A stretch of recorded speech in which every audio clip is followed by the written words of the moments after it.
Les sociétés coloniales à l'âge des empires, Afrique, Antilles, Asie, années 1850 aux années 1950. Ouvrage collectif sous la direction de Jean-François Klein et Claire Lowe. Chapitre 1 de la partie 3. Religion et stabilité politique dans les sociétés coloniales. Par Claude Prudhomme. Le sujet peut être traité en utilisant Religion et colonisation de Dominique Borne et Benoît Falaise, Paris, l'atelier ISER-INRP de 2009. Les statistiques, souvent contradictoires, sont tirées de Catholic Encyclopedia de 1913. Article statistique. http://www.catholique.org/encyclopédia de Bilan du Monde, Bruxelles, Casterman, 1960. Et des travaux du missionnaire évangélique David A. Barrett, World Christian Encyclopedia, Oxford University Press, 1982. Elle donne des ordres de grandeur et des tendances.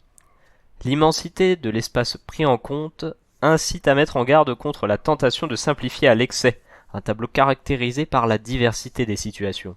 Islam, hindouisme, bouddhisme, christianisme, culte des ancêtres et religion du terroir exercent leur emprise sur les sociétés coloniales par des voies différentes et entretiennent des relations variées avec le pouvoir politique. Cependant, en règle générale, la croyance constitue un puissant facteur de cohésion, fournit des normes et des modèles communs, accompagne les vivants tout au long de l'année et de la naissance à la mort. Elle contribue à la construction des identités collectives, tout en permettant l'affirmation des spécificités à travers l'adhésion à des religions concurrentes ou à des traditions différentes au sein d'une même religion. Les colonisateurs sont conscients de l'importance des religions pour assurer la paix sociale et maintenir l'ordre. Ils connaissent les dangers que ferait peser leur hostilité. Ils imaginent des politiques destinées à les contrôler et cherchent à obtenir leur collaboration. Symétriquement, les chefs religieux apprennent à obtenir en échange de leur bonne volonté des protections et les appuis politiques qui les renforcent. Néanmoins, les raisons de collaborer pour maintenir ou consolider les positions acquises ne transforment pas les religions en simples agents de conservation de l'ordre colonial. Sur le long terme, les religions sont aussi un des lieux où se joue l'évolution politique des sociétés coloniales, où se forment des élites contestataires, où s'élaborent des projets qui remettent en cause l'ordre social imposé par la colonisation. Grand 1. État des lieux. Au milieu du XIXe siècle, la géographie religieuse des sociétés coloniales est caractérisée par la prépondérance numérique des religions asiatiques, de l'islam et des religions traditionnelles appelées encore religions du terroir. En 1850, pour l'ensemble des territoires étudiés, l'hindouisme compterait 200 millions de fidèles, l'islam 150 millions, le bouddhisme une trentaine de millions. Les religions du terroir sont puissantes parmi les populations africaines subsahariennes. Le christianisme concerne de faibles effectifs qui correspondent aux survivances d'églises très anciennes, en Inde, aux anciennes îles à esclaves ou résultent de l'activité des missions à l'âge moderne, en Inde ou au Vietnam. Un siècle plus tard, la répartition n'a pas varié pour l'essentiel. Le tableau en annexe fournit des données très approximatives et met en évidence les principales évolutions entre 1910 et 1958. À la fin des années 1950, l'hindouisme occupe toujours la première place avec environ 320 millions d'adeptes. Il se concentre sur le territoire de l'Inde indépendante, avec cependant quelques communautés importantes issues du transfert de main-d'œuvre indienne vers les plantations. Système de langagisme à Ceylan, au Natal et à l'île Maurice, en nombre plus faible dans les Caraïbes. L'islam, essentiellement sunnite, reste largement dominant dans le Maghreb français et le Machrek. Le nord des Indes, au Pakistan en 1947, et les Indes néerlandaises, devenues Indonésie en 1945. Il n'a pas été entamé par quelques essais de mission, assez vite abandonnés, et continue de progresser en Afrique occidentale sahélienne, où il regroupe plus de 60% de la population. A l'inverse, les religions traditionnelles semblent s'affaiblir face au monothéisme. Le christianisme, religion des colonisateurs, est partout très minoritaire, à l'exception des anciennes colonies à esclaves des Caraïbes et des Mascareignes. Mais il compte désormais des communautés importantes liées à l'installation de colons européens au Maghreb, Algérie pour l'essentiel, et en Afrique australe. En outre, les missions chrétiennes, catholiques et protestantes commencent à accueillir les fruits de leur implantation en Afrique subsaharienne. Grâce à un doublement de ses fidèles, dans les années 1950, le christianisme regroupe plus d'un tiers de la population en Afrique équatoriale, Cameroun, Gabon et Congo français. Dans les Grands Lacs, Congo belge, Rwanda, Urundi, Ouganda, en Afrique australe et à Madagascar, et près d'un quart en Afrique orientale, Kenya Tanganyika. Mais il faut attendre les indépendances pour que l'accélération de sa croissance le rende majoritaire dans plusieurs de ces pays. En Asie, les Philippines, avec 80% de la population catholique, et le Vietnam, avec 7 à 8% de catholiques, apparaissent comme des exceptions, quand on les compare au très faible pourcentage de chrétiens relevés en Inde ou dans le reste de l'Indochine. Les statistiques des fidèles ne suffisent pas à mesurer le poids des religions dans les sociétés coloniales. Leur rôle est essentiel dans les Indes britanniques, où l'hindouisme détermine l'organisation socio-religieuse et entretient un maillage horizontal serré qui prévaut sur les particularismes régionaux. Ces temples quadrillent l'espace, ces fêtes rythment la vie collective, et ces pèlerinages entraînent de fréquents déplacements. La place de l'individu et ses obligations religieuses sont fixées par sa naissance, Varna, traduit par les Portugais en caste, et son âge. L'islam lui-même n'a pas échappé à l'influence de l'hindouisme sur la hiérarchie sociale. À défaut d'éviter les conflits, la religion maintient globalement aux Indes un équilibre fragile, en donnant à chacun une place dans la société, parfois en le mettant en marge de la société, pour les Dalits ou intouchables ou tribus. Dans les colonies dominées par l'islam, l'omniprésence de la religion dans les villes et les campagnes impressionne les Européens qui font, chez eux, l'expérience de la sécularisation. L'islam donne sa légitimité au pouvoir politique, au point que le pouvoir colonial souhaite des fatwas en sa faveur. Il structure la vie sociale autour des mosquées et des tombeaux de pieux musulmans ou marabouts vénérés de leur vivant et après leur mort, assure l'éducation et inspire le droit. Ailleurs, le rôle public de la religion est moins spectaculaire mais tout aussi décisif. En Indochine, la combinaison d'un fond commun de croyances avec plusieurs courants religieux distingue le Cambodge et le Laos, comme d'ailleurs la Birmanie et le Siam, marqués par un vieux fond hindouiste et surtout par le bouddhisme Theravada, où il est religion d'État par rapport au Vietnam, où le culte des ancêtres et le bouddhisme Mahayana composent avec les apports confucianistes et taoïstes, le Tam, Jiao ou les trois piliers. En Afrique subsaharienne, le rôle des religions traditionnelles, de plus en plus concurrencées par les monothéismes, reste important dans la vie quotidienne et à chaque étape de la vie. Naissance, initiation, funérailles, quitte à produire des formes variées de syncrétisme ou de pluriappartenance religieuse. La faiblesse numérique du christianisme dans les colonies ne lui permet pas d'être un ciment des sociétés en dehors de quelques cas où il est la religion dominante. Mais cela ne l'empêche pas d'exercer une réelle influence.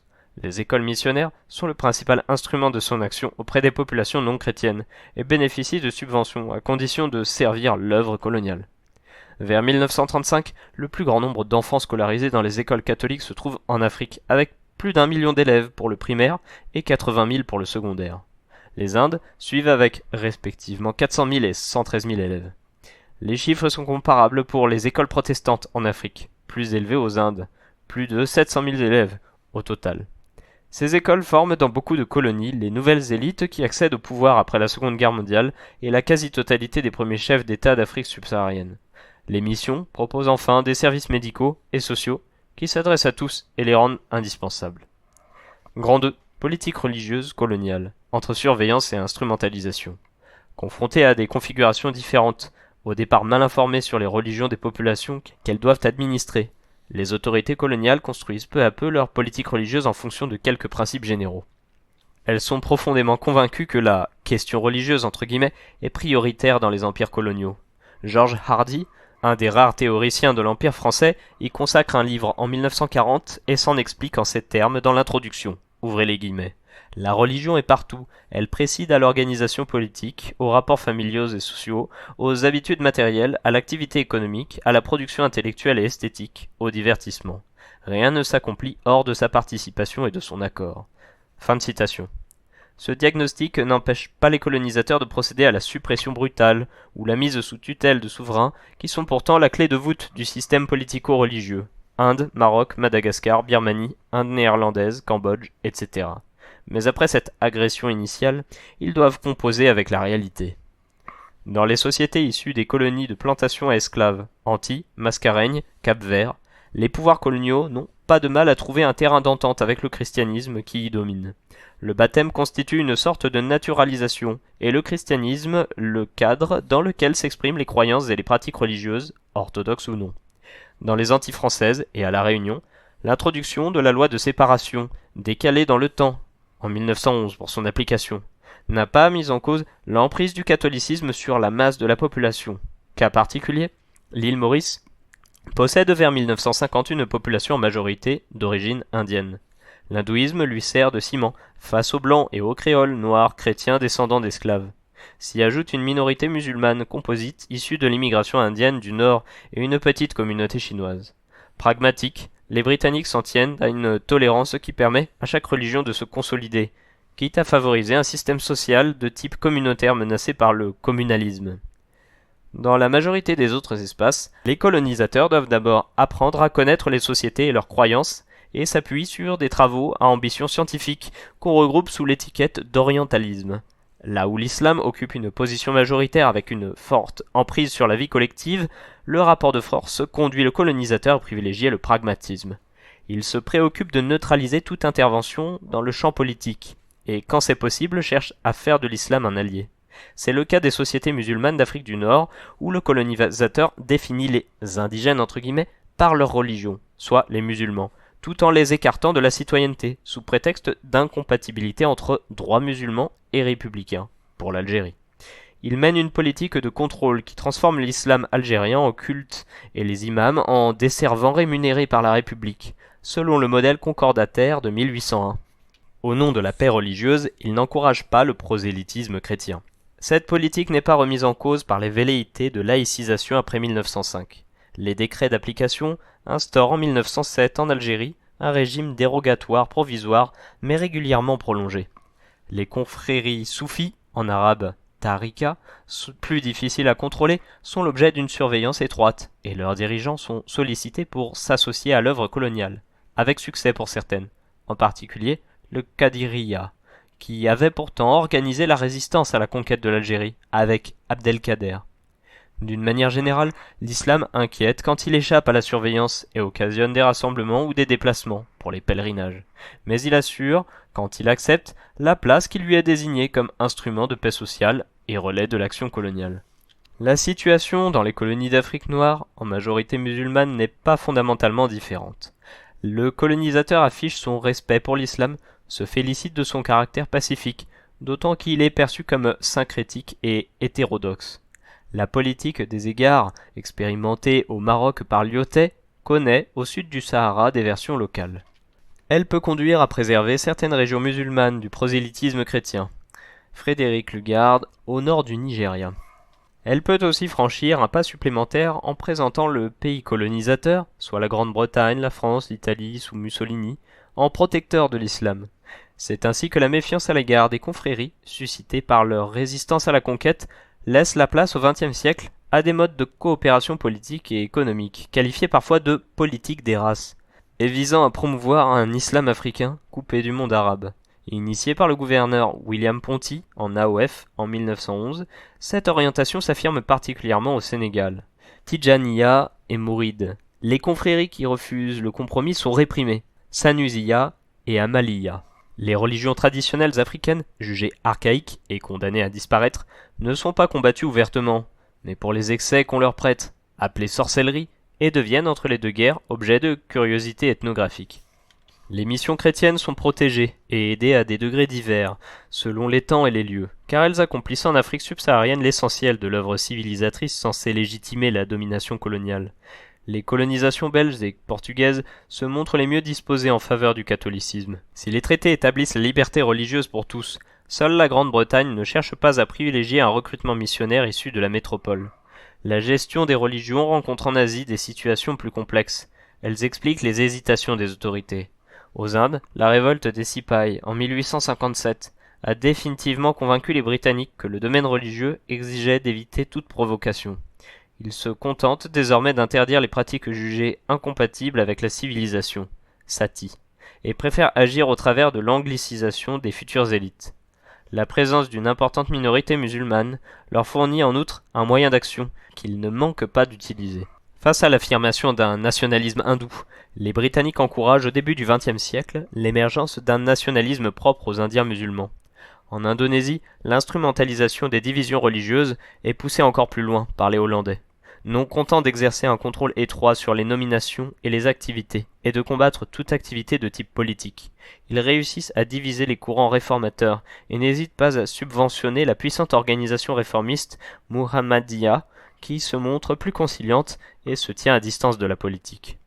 Pragmatisme, neutralisation des oppositions, contrôle des responsables, subvention contre collaboration. Les recettes ne varient guère sur le fond et assurent une apparente paix religieuse coloniale. Il ne s'agit donc pas d'une non-intervention du pouvoir colonial en matière religieuse, mais d'une intervention ciblée, qui évite la confrontation directe. De cette attitude ambivalente témoigne la détermination des colonisateurs à agir dans le champ juridique en codifiant le droit, en triant parmi les écoles juridiques et en produisant un droit uniformisé. Les Britanniques aux Indes, Anglo-Muhammadan Law, et en Égypte, droit personnel d'inspiration hanéfi. Les Français en Algérie, pour le droit musulman algérien, élaborent ainsi un droit écrit, acculturé et défini en fonction des appartenances religieuses. Grand 3. Religion et contestation de la colonisation. Après avoir brisé les résistances religieuses à la conquête, les colonisateurs ont pensé pouvoir neutraliser le champ religieux, en espérant voir les croyances traditionnelles s'effacer devant la modernité. Mais ce scénario fut peu à peu démenti par les faits. À l'analyse coloniale qui attribue le retard des sociétés à leurs préjugés religieux et au fanatisme, plusieurs penseurs de l'islam et de l'hindouisme répondent dès la fin du XIXe siècle par un réformisme, qui prône le retour à la pureté des origines, pour que les croyants redeviennent le fondement de la morale et de la vie collective. Divisés sur la part à faire aux innovations apportées par le colonisateur, ces intellectuels se trouvent unis dans la critique du système colonial, de ses ségrégations et de ses hiérarchies sociales. Les religions, qu'on avait voulu tenir à l'écart de la scène politique, l'investissent. Confinées dans les premiers temps dans un rôle de refuge et de contre-pouvoir, elles deviennent au XXe siècle les matrices de partis modernes anticoloniaux et nationalistes.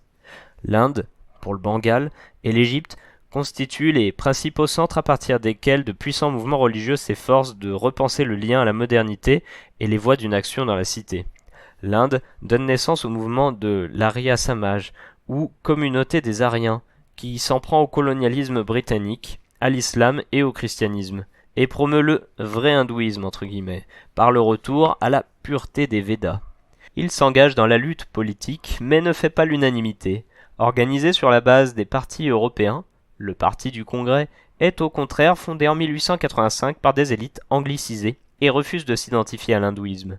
Pourtant, s'il tient un discours séculier, favorable à la séparation des pouvoirs et au pluralisme religieux, il doit son essor et sa popularité dans les masses après la Première Guerre mondiale à la figure de Gandhi, incarnation du renonçant hindou, le sannyasi itinérant. L'hindouisme populaire entre avec lui en politique. Le pouvoir britannique alterne répression et négociation, mais il est impuissant à arrêter la mobilisation. L'effervescence religieuse qui caractérise l'Inde du Nord dans la deuxième moitié du XIXe siècle s'étend à l'islam. Il se divise entre partisans d'un retour à la tradition, Deobandi, et militants d'une ouverture audacieuse à la modernité pour l'islamiser, Université musulmane d'Aligarh. Ces derniers prônent la réforme de l'enseignement musulman et l'éducation des femmes et préparent le terrain à un engagement plus spécifiquement politique. Il trouve son expression en 1905 dans la Ligue musulmane qui tente de concilier un programme séculariste et une base électorale spécifiquement musulmane. Le Caire et l'université Al-Azhar constituent l'autre moteur des changements dans l'islam sunnite. À la suite du persan Al-Afghani, 1838 à 1897 pour ses dates de naissance et de mort, un puissant courant réformiste conduit par l'Égyptien Mohamed Abdou, 1849 à 1905, et le Syrien Rachid Rida, 1865 à 1935, rédacteur du journal Al-Manar, soit Le Phare, instaure un débat public sur les réponses que l'islam doit donner aux défis lancés par la modernité occidentale. Au lieu de refuser tout changement dans la société, il milite pour une négociation qui refuse les innovations blâmables, mais accepte les changements en accord avec l'islam. La réforme de l'école et l'encouragement à l'éducation des femmes occupent là une place centrale. La fondation en 1928 par Hassan el-Banna de la confrérie des frères musulmans constitue une nouvelle étape dans la liaison entre religion et politique et l'engagement contre la colonisation britannique. Loin de se circonscrire au territoire britannique, ce réformisme islamique s'étend à l'Afrique du Nord et jusqu'en Indonésie, et trouve en Algérie un leader charismatique dans la personne de Ben Badis. L'association des oulémas musulmans d'Algérie diffuse dans les années 1930 un message qui associe territoire, langue arabe et islam pour définir les contours d'une nation algérienne. Au lieu d'être mis hors jeu, hindouisme et islam trouvent donc, sous la tutelle coloniale, la force de se renouveler et manifestent un dynamisme qui les place au cœur de la vie collective. Par leur capacité à atteindre le plus grand nombre, ils jouent un rôle actif dans la mobilisation nationaliste, quand bien même elle est portée par des partis qui avancent un programme laïque, au sens anglo-saxon, du sécularisme. Mais l'impuissance des colonisateurs à canaliser les religions ne se limite pas aux religions ayant un enracinement ancien. Le christianisme né des missions échappe à son tour au contrôle du colonisateur au lendemain de la Deuxième Guerre mondiale. L'évolution est particulièrement sensible en Afrique noire, où les religions traditionnelles, capables de susciter des résistances locales et des contre-pouvoirs, n'ont pas les moyens de mobiliser autour de projets politiques. Hier, partenaires conciliants et indispensables, les christianismes africains se transforment en acteurs de la vie politique naissante. Les églises indépendantes, fondées par des Africains dans une optique prophétique et messianique, ou nées de scissions au sein des églises missionnaires, sont les premières à s'émanciper dès le début du XXe siècle, comme l'église éthiopienne, le kibanguisme au Congo belge et l'arisme en Côte d'Ivoire. Les églises affiliées aux grandes églises historiques, protestantes ou catholiques, se démarquent aussi d'une allégeance à la colonisation que les nouvelles élites formées dans leurs écoles rejettent. L'indigénisation des églises, mot d'ordre missionnaire, suppose la promotion des Africains en responsabilité. Nombre d'entre eux, laïcs éduqués par les missionnaires, comme Léopold de Senghor, Félix Houphouët-Boigny, Reuben Umniobe Jomo Kenyatta, Julius Nyerere ou Nelson Mandela. Pasteurs protestants, puis prêtres catholiques, s'engagent et prennent la tête de mouvements nationalistes après 1945, malgré les réticences ou la désapprobation des autorités ecclésiastiques. Pour préserver l'avenir, ces derniers légitiment dans les années 1950 les aspirations nationalistes et suscitent l'incompréhension des administrations coloniales. Voir François Méjean, Le Vatican contre la France d'outre-mer, de 1957. Même dans les colonies à peuplement européen, des chrétiens et des hommes d'église prennent leur distance à la fin des années 1950 vis-à-vis de la colonisation, pour l'Algérie, et de la ségrégation raciale, comme l'Afrique du Sud. Le basculement progressif des religions dans la contestation coloniale n'épargne aucun espace. Il prend des formes inattendues au Vietnam, où le caodaïsme, mouvement syncrétique et nationaliste fondé dans les années 1920 par des fonctionnaires coloniaux indigènes, se trouve dès 1947 aux côtés du colonisateur français pour lutter contre l'ennemi commun, le communisme. En Indonésie, les mouvements islamiques réformistes s'incarnent aussi dans des partis nationalistes puissants. Fondé en 1945, le Masyumi ambitionne de concilier construction d'un État islamique et promotion de la démocratie, avant d'être interdit en 1960 pour avoir dénoncé la dérive autoritaire de Sukarno. Mais la dynamique communiste, qui a su capter l'aspiration nationaliste en Asie orientale et la bipolarisation politique, ne laisse guère d'espace à des mouvements politiques d'inspiration musulmane ou bouddhiste. L'influence des grandes religions sur les sociétés coloniales n'a pas diminué après un siècle de tutelle européenne. Perçus par les colonisateurs comme des héritages encombrants que le progrès moderne allait affaiblir, l'hindouisme et l'islam ont manifesté une capacité remarquable à s'adapter et à intervenir dans la vie politique naissante. Quant aux religions traditionnelles, en Afrique, si elles entrent dans une phase de recul au profit des monothéismes universalistes, elles jouent toujours un rôle de premier plan en plusieurs pays et participent au combat anticolonial par la lutte armée, le Momo au Kenya, ou le refus des religions étrangères, le Bwiti au Gabon. Mis en marge de la vie publique par la colonisation puis le communisme, le bouddhisme semble la religion la plus touchée par l'évolution et condamnée à se replier sur ses pagodes. Il ne disparaît pas pour autant. Le rêve colonial d'un contrôle des religions s'est donc soldé par un échec, y compris vis-à-vis du christianisme dont les autorités espéraient se faire un allié face à la montée des nationalismes. Seule la crainte partagée d'une arrivée au pouvoir des communistes permet de nouer des alliances provisoires qui ne remettent pas en cause la volonté des cadres religieux de rester en phase avec les aspirations de leurs fidèles. George Hardy avait eu raison de souligner l'importance du facteur religieux dans les politiques coloniales et de souhaiter une étude scientifique des religions dans les colonies. Pourtant, cette ambition ne pouvait suffire à surmonter la contradiction d'un projet colonial qui impose aux sociétés un pouvoir étranger, mais veut obtenir la coopération de religions qui mettent en avant leur caractère autochtone et revendiquent leur autonomie. Chapitre 2. L'enseignement dans les sociétés coloniales. Afrique, Antilles, Asie. Fabrique du consentement. Genèse des contestations. Années 1850 aux années 1950. Par Pascal Barthélemy. Le développement d'institutions scolaires privées, congréganistes ou publiques, empruntant aux modèles occidentaux fut un enjeu politique et social majeur pour les puissances coloniales, comme un facteur de profonde transformation des sociétés colonisées. Partout, malgré l'extrême diversité des situations, la question scolaire a impliqué les congrégations de toute obédience, les autorités européennes, militaires puis civiles, les enseignantes et ES, et les populations indigènes dans leur diversité. Éminemment politique, la question fut sans cesse débattue, de savoir quelle école il fallait mettre en place, à destination de qui et dans quel but. La colonisation modifia en effet les données anciennes de l'exercice du pouvoir, et l'école coloniale fut un vecteur majeur de ces transformations, même si elle n'a concerné finalement que des effectifs limités. En dépit de chronologies différenciées, la conquête morale entre guillemets, Hardy 1917 pour la source, ou la mission civilisatrice, furent conçus comme un des objectifs de la présence européenne outre-mer et accompagnèrent ou suivirent de peu la conquête militaire. Coquelin 1997 pour la source. À aucun moment, toutefois, le type d'enseignement à mettre en œuvre ne fit consensus.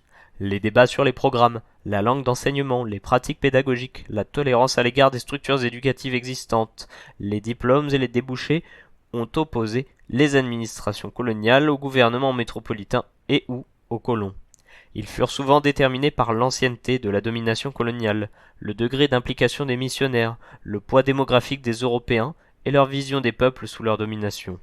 On ne peut donc guère parler de « système » entre guillemets d'enseignement colonial, tant les situations ont évolué au gré de la conjoncture politique, dont les guerres, de la personnalité des acteurs scolaires, de la hiérarchie entre les individus et les peuples que les Européens diffusèrent, et bien entendu de la relation que les populations ont entretenue avec l'école. La question centrale fut celle de l'adaptation de l'enseignement aux réalités locales et la hantise de former des déracinés entre guillemets pendant colonial des déclassés métropolitains. Le développement des institutions scolaires s'est réalisé dans un contexte de tension permanente entre les nécessités pragmatiques de gestion des territoires, les ambitions évangélisatrices et civilisatrices, et le souci de maintenir un ordre colonial toujours davantage menacé par ceux qui passaient sur les bancs de l'école. L'accès aux nouvelles institutions scolaires a représenté des opportunités de promotion et d'émancipation pour les filles, toujours limitées cependant. L'acquisition de diplômes, rarement équivalents à ceux des métropoles, mais permettant parfois de poursuivre en Europe des études supérieures, a nourri les frustrations de générations de diplômés, partout cantonnés à des fonctions subalternes. L'articulation entre promotion par l'école et relégation sociale a servi de terreau à la contestation de l'ordre colonial dès le début du XXe siècle. Mais la corrélation entre scolarisation et nationalisme est cependant trop simpliste. De nombreux travaux ont montré la complexité et la diversité des trajectoires scolaires, et si certains des grands leaders des indépendances furent des produits des institutions coloniales, comme le Ghanéen Kwame Nkrumah, l'Indonésien Sukarno ou l'Indien Gandhi, tous ceux qui ont lutté contre les colonisateurs n'avaient pas fréquenté les écoles coloniales, et tous les diplômés ne sont pas devenus des nationalistes. L'institution scolaire coloniale a ainsi produit des stratégies d'opposition et de contournement, mais aussi des formes d'adhésion aux conduites de vie qu'elle promouvait. Bertrand 2005, page 669 pour la source. Elle a également entraîné des bouleversements plus larges. Les associations, les clubs, les journaux, créés par d'anciens élèves, renouvelèrent la vie culturelle. Les rapports entre les sexes furent transformés par une scolarisation des filles partout inférieure à celle des garçons. Les modèles éducatifs transmis ont affecté les modes de vie au quotidien. Au fond, la diffusion de l'enseignement dans les sociétés coloniales a posé plus fondamentalement la question du rapport à l'Occident. Dupont, 2007, page 8. Des années 1850 à la Première Guerre mondiale, dans la majorité des empires, le développement de l'enseignement fut lié aux nécessités de la conquête et ou à l'imposition d'un nouvel ordre politique des diplômés qui justifia un retour à une politique conservatrice ou adaptée entre guillemets. À partir des années 1940, en lien direct avec la Seconde Guerre mondiale, tandis que certaines colonies changeaient de statut ou accédaient à l'indépendance, tandis que les Antilles françaises deviennent des départements en 1946, l'Inde est souveraine en 1947, l'Indonésie en 1949, après que l'Empire des Indes orientales se fut effondré du fait de l'occupation japonaise en 1942. L'Indochine s'enfonce dans la guerre en 1947. Les métropoles furent alors partout contraintes d'engager une politique de démocratisation et de modernisation des systèmes éducatifs. Grand 1. Convertir, civiliser, administrer, les enjeux des années 1850-1910. Grand A. Réseau missionnaire et gouvernemental, une articulation bien comprise. Dans la majorité des territoires colonisés, ou en voie de colonisation dans la seconde moitié du XIXe siècle, le paysage éducatif fut dominé par les écoles des missions chrétiennes, protestantes et catholiques, dont l'ambition était moins l'instruction que la conversion et la création d'un embryon de clergé indigène. Développées en amont et de façon indépendante des initiatives politiques, les entreprises missionnaires furent cependant de plus en plus contraintes de composer avec les autorités civiles. Prud'homme, 2004 pour la source. De leur côté, les responsables coloniaux tolèrent, voire subventionnent des écoles missionnaires, officielles ou congréganistes. Doughton, 2006 pour la source. La mission civilisatrice, entre guillemets, se déclina par conséquent de manière différente selon les cultures éducatives des métropoles. Les relations qu'entretenaient autorités civiles et missionnaires, mais aussi institutions catholiques et protestantes, le degré de développement et de résistance des réseaux scolaires préexistants. Dans les empires britanniques, belges ou portugais, comme dans l'Empire ottoman, puis dans les mandats du Proche-Orient, l'enseignement missionnaire resta important jusqu'aux années 1950. Dans les territoires de colonisation française ou néerlandaise, il fut concurrencé par un enseignement public, cependant inégalement développé. Dans bien des régions, il dut aussi composer avec l'islam et l'existence d'écoles musulmanes. À Java, l'échec de l'entreprise missionnaire protestante, liée aux rivalités entre congrégations, fut une des raisons de la cooptation par l'administration néerlandaise de l'élite, non musulmane, des membres de la noblesse de robe, les priyaïs, susceptibles d'enrayer, au tournant du XXe siècle, l'essor de l'islam moderniste. Bertrand, 2005, page 477 pour la source.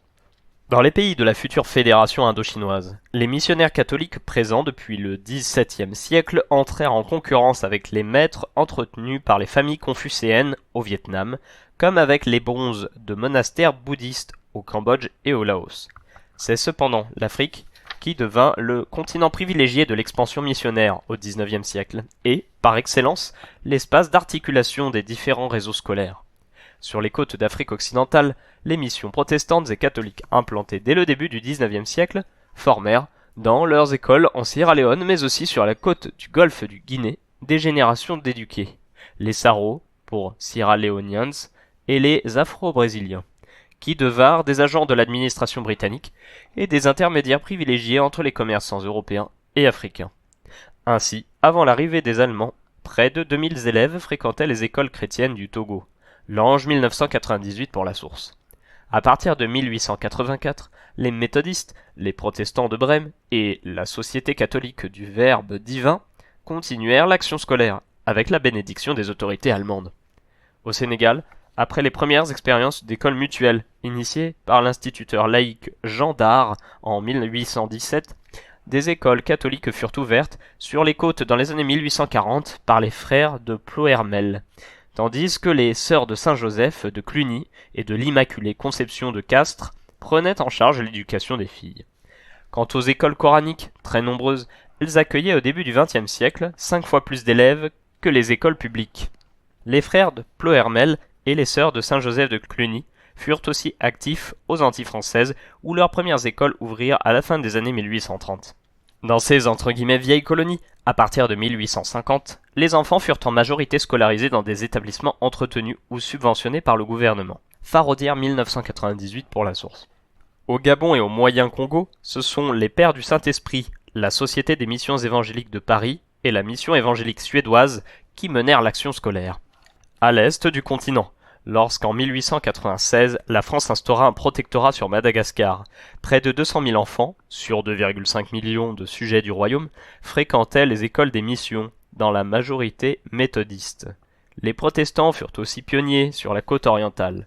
La Church Missionary Society ouvrit une première école en 1846, tout près de Mombasa, dans ce qui deviendra la colonie du Kenya britannique en 1905. Charton, 2002, page 33.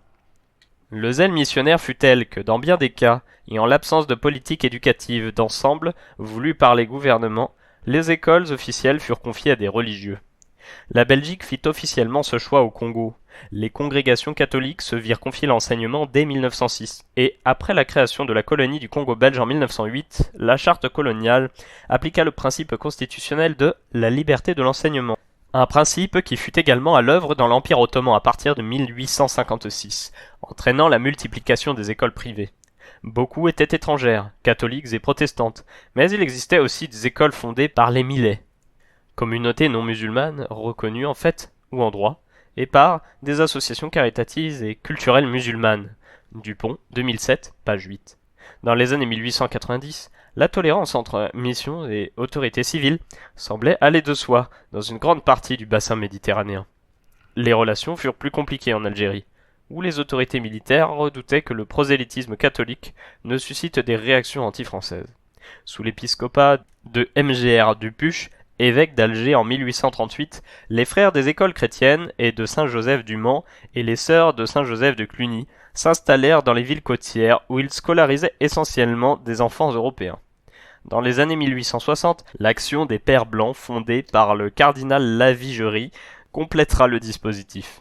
Ces derniers furent aussi présents en Tunisie, mais non au Maroc où les franciscains et les sœurs de la doctrine chrétienne éduquaient essentiellement les Européens, où les beys accueillirent tout au long du XIXe siècle des congrégations enseignantes. Le Collège Saint-Louis, fondé en 1842, scolarisait ainsi des catholiques, des musulmans et des israélites à Tunis.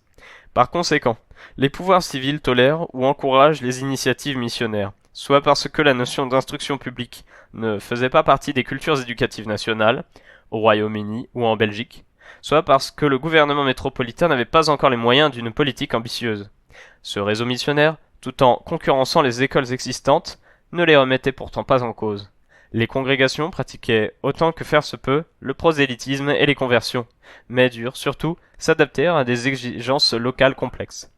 Elles firent donc souvent le choix de dispenser, en langue locale, quelques rudiments d'instruction chrétienne et pratique. Cependant, au fur et à mesure de l'institutionnalisation de l'État colonial, les enjeux de la mission civilisatrice et les exigences de l'administration de territoires toujours plus vastes conduisirent les gouvernements à créer des institutions de formation d'intermédiaires locaux, dont le rôle dans l'entreprise coloniale fut fondamental. Grand B, la formation d'intermédiaires, pragmatisme, politique, éthique et rêve civilisateur. Interprètes, petits employés, administratifs ou commerciaux, clercs et moniteurs devinrent les rouages d'une administration coloniale en construction, après avoir été sommairement formés dans les premières écoles publiques, souvent destinées aux seuls indigènes. Lawrence, Osborne et Roberts, 2006 pour la source. Les autorités coloniales ont pensé ce premier enrôlement scolaire comme une étape permettant de forger une élite qui incarne l'adhésion aux valeurs occidentales et assure par la suite la conversion des masses. Bush, 1975, Bertrand, 2005, Vermeeren, 2002. Dans la plupart des sociétés coloniales, la formation pratique de quelques auxiliaires a ainsi précédé l'instruction d'une plus large part de la population. En Asie, des écoles d'auxiliaires apparurent dans les années 1850 dans les vieilles colonies des Indes britanniques et néerlandaises. En Inde, l'enseignement à destination des indigènes se développa à partir de 1854, parallèlement aux collèges médicaux et aux écoles d'ingénieurs privés existantes. En théorie, les diplômés indiens pouvaient prétendre au poste de l'administration britannique au sein de l'Indian Civil Service, ICS. En pratique, les épreuves finales du concours se déroulant en Angleterre, ils en étaient exclus. La majorité occupait des postes subalternes de l'Uncovenanted Service, mais accédait aussi au barreau, à la magistrature, au monde médical et journalistique. Dans les Indes néerlandaises, l'État colonial, dans sa phase éthique entre guillemets, se donna pour objectif l'organisation du consentement à travers l'éducation, le formatage des opinions et la formation et la propagation des idéologies. Bertrand, 2005, page 305 pour la source. Une école de docteurs indigènes, la Dr. Jawa School, fut créée en 1852 à Batavia. En 1878, 3 écoles de chefs furent fondées. Elles deviennent en 1900 des écoles de formation des fonctionnaires indigènes, réservées aux enfants de la noblesse auxquels on enseignait en néerlandais le droit et les mathématiques. En 1907, la décision fut prise de doter chaque village d'une école délivrant, en langue vernaculaire, des rudiments de mathématiques, de lecture et des savoirs techniques. Le dispositif fut complété par des écoles techniques implantées à Batavia, Samarang et Surabaya en 1909. La situation était différente dans les régions plus récemment conquises. En Indochine, les gouverneurs civils et militaires créèrent un collège des stagiaires en 1879 et un collège des interprètes en 1886. Les écoles confucéennes et les écoles de pagode furent cependant observées. Mis en place entre 1902 et 1908, l'enseignement primaire franco-indigène fut formalisé en 1917 et fonctionnait en parallèle à un enseignement métropolitain réservé aux seuls Européens, mais dont quelques indigènes parvinrent à franchir les portes. La spécificité de l'Indochine tint au fait que la scolarisation élémentaire et primaire à partir de 1924 se fit en langue maternelle. Organisé par Gallieni dans les mêmes années, l'enseignement à Madagascar fut également fondé sur la séparation entre enfants européens et indigènes et sur l'enseignement en langue locale dans les écoles de village. Les écoles régionales pour les garçons et ménagères pour les filles pouvaient ensuite déboucher sur des formations professionnelles de base au sein des écoles primaires supérieures ou normales. La corrélation entre conquête, coercition et scolarisation fut particulièrement nette dans ce qui deviendra l'Afrique occidentale française en 1895. Les commandants et officiers chargés des travaux dans les postes du Haut-Fleuve au Sénégal furent pendant 15 ans les instituteurs de la future colonie du Soudan français et n'hésitèrent pas à envoyer les tirailleurs, entre guillemets, convaincre les familles récalcitrantes. Bush, 1966, page 231 à 233 pour la source. À partir de 1903, l'enseignement dans l'ensemble des colonies de la Fédération fut organisé. La structure fut assez comparable à celle de Madagascar ou de l'Indochine, mais l'enseignement était à tous les niveaux délivré en français. Les écoles de village, régionales et urbaines, divisées en classes européennes et africaines, conduisaient au certificat d'études indigènes. Quelques écoles primaires, supérieures ou techniques existaient au chef-lieu des colonies. L'école Faidherbe formait des cadres commerciaux, l'école Pinel-à-Prade des maîtres ouvriers, l'école normale de Saint-Louis, future école normale William Ponty, diplômait des instituteurs et des commis administratifs africains. En Afrique de l'Est britannique, un département de l'éducation, structuré de manière raciale, fut créé en 1911. Jusqu'en 1960, chaque population, Européens, Indiens et Africains, reçut une éducation en fonction de sa place dans le protectorat. Charton, 2002, page 39 pour la source. La situation fut tout autre en Méditerranée. Dans l'Algérie, des années 1850-1880, 3 systèmes éducatifs cohabitent, sans compter les missions et les écoles privées non confessionnelles. L'enseignement musulman est dispensé dans les écoles coraniques, primaires, et les médersas, les secondaires. L'enseignement européen, et à côté les écoles franco-arabes. Ces dernières correspondaient aux rêves civilisateurs, entre guillemets, portés par les Saint-Simoniens, mais leur existence fut éphémère. Abi Merched, 2010, pour la source. Elles disparurent avec l'instauration, à partir de 1883, d'un système séparé entre enseignement européen et indigène. Cette année-là, l'école normale d'Alger fut réservée aux seuls Européens, tandis qu'un cours normal était ouvert à Bouzaria pour les futurs moniteurs indigènes. Colonna, 1975 pour la source. Un décret du 18 octobre 1892 soumit aussi les écoles privées, musulmanes et juives, à autorisation et contrôle. En Tunisie et au Maroc, aux côtés des écoles coraniques, l'enseignement fut également organisé, avec un décalage temporel, en filières séparées pour Européens et indigènes dans le primaire. D'autres projets eurent pour ambition de former et contrôler quelques enfants de familles de notables. Ce fut le cas du Collège arabe français fondé en 1857 en Algérie, des écoles de fils de chefs de Gambie, de Sierra Leone ou du Tanganyika, ainsi que de l'école des otages. Elle prit le nom d'école des fils de chefs et interprètes en 1864. Créée par le gouverneur du Sénégal, Louis Faidherbe, et destinée aux enfants des souverains africains de Sénégambie. En Méditerranée, les années 1870-1920 furent celles de la diversification de l'offre d'enseignement, du niveau élémentaire au lycée. Dupont, 2007, page 7. L'éducation était une des priorités du règne d'Abdulhamid II. Les écoles publiques et les écoles privées étrangères se multiplièrent, dont un certain nombre étaient soutenues par l'Alliance française. Bocquet, 2010. Dans ce paysage scolaire, les écoles de mosquées restèrent dominantes en termes d'effectifs. À la veille de la Première Guerre mondiale, le développement des structures éducatives était donc très diversifié à l'échelle des empires. Des réseaux d'écoles privées, religieuses ou laïques, et publiques se sont imbriqués et ont contribué à la fois à former des intermédiaires nécessaires à la gestion des territoires et à diffuser des règles de vie, des savoirs pratiques censés forger de nouvelles couches. Dès la fin du XIXe siècle, ces dernières ressentirent très fortement les discriminations que leur imposait le système colonial et réclamèrent davantage d'égalité. Grand C, les premières générations de diplômés, la tentation de l'assimilation. L'école coloniale fut bien un dispositif de contrôle et de contrainte, qui n'a cependant pas épuisé la capacité des sujets à jouer des normes, des règles et des limites imposées. Dans les années 1870 en Inde, vers 1900 à Java ou 1910 au Maghreb, se multiplièrent les associations de lettrés qui réclamaient l'assimilation du système d'enseignement colonial à celui de la métropole.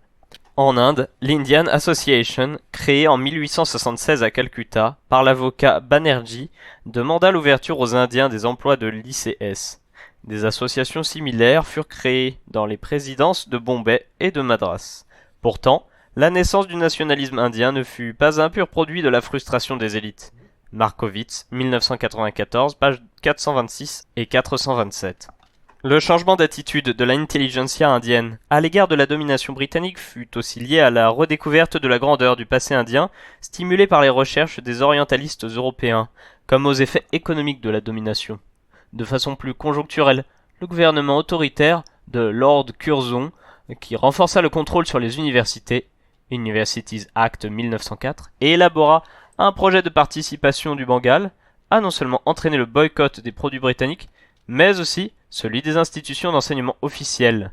Les premières écoles nationales entre guillemets indiennes naquirent de cette contestation.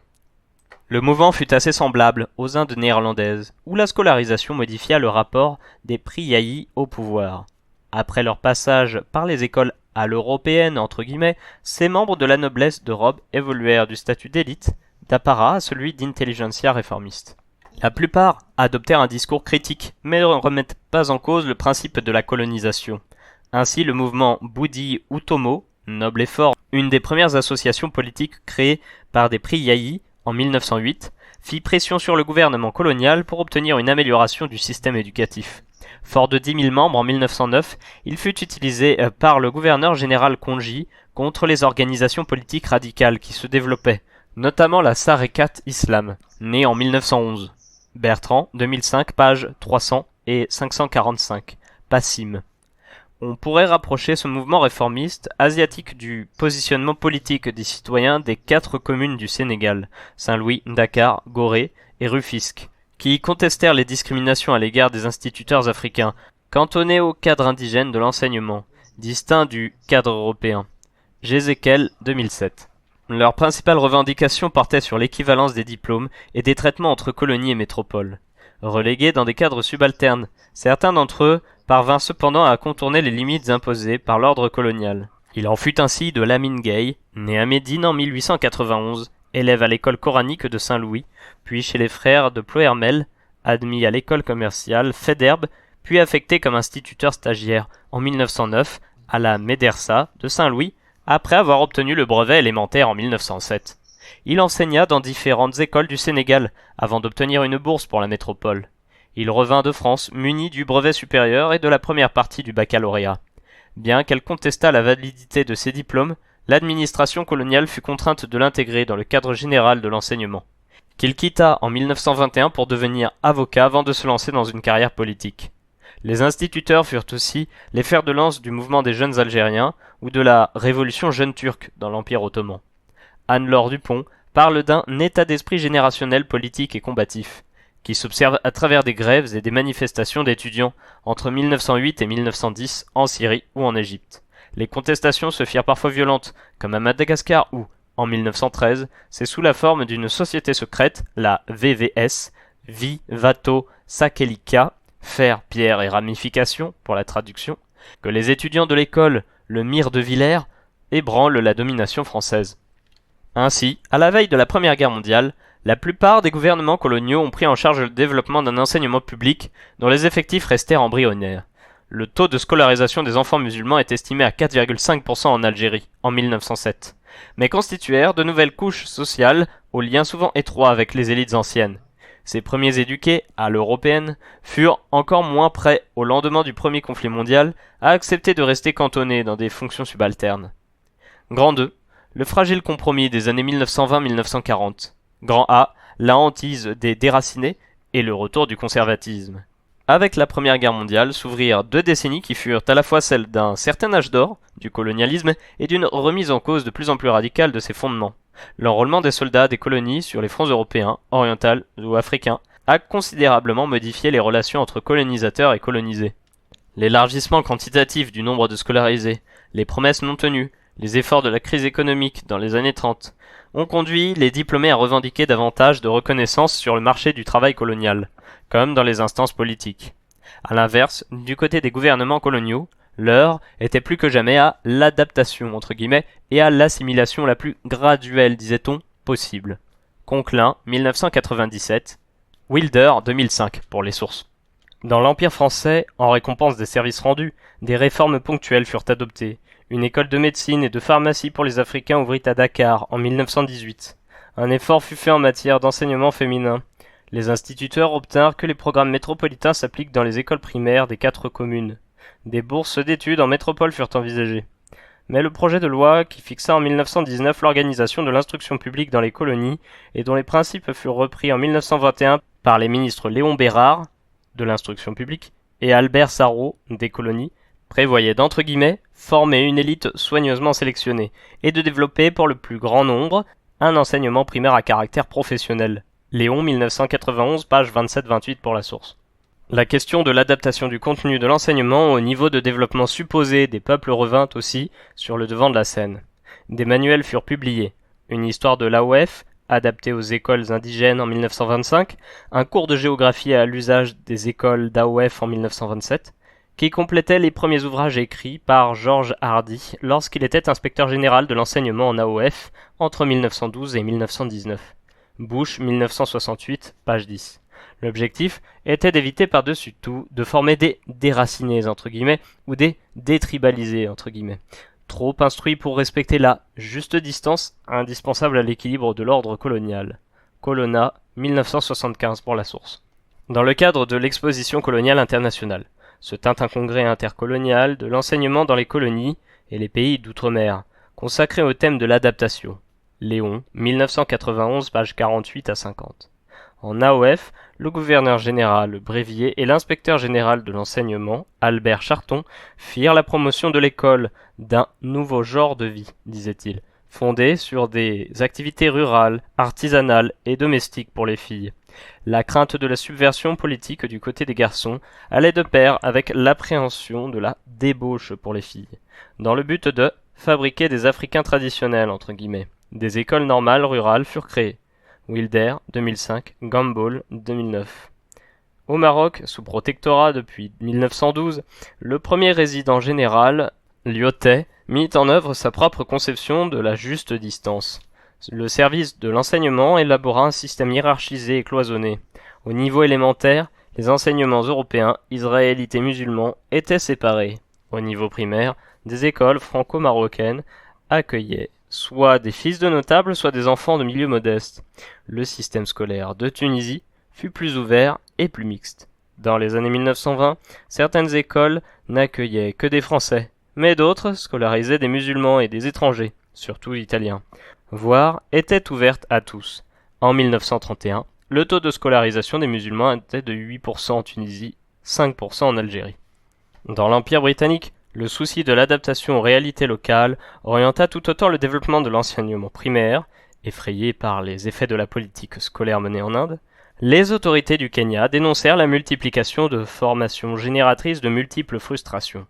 Lord Lugard, membre de l'Advisory Committee on Native Education, ACEC, créé à Londres en 1925, redoutait la détribalisation et encouragea l'apprentissage en langue locale. Adapté au cadre de vie des Congolais, accordant une place prioritaire à l'éducation morale. Le rôle des missions catholiques fut également réaffirmé en 1930 dans les colonies portugaises, dont le système éducatif, sous couvert d'assimilation, était en réalité organisé en filières séparées pour les Européens et les Africains, métis compris. Comme dans tous les empires, la majorité des élèves furent scolarisés au niveau élémentaire ou primaire.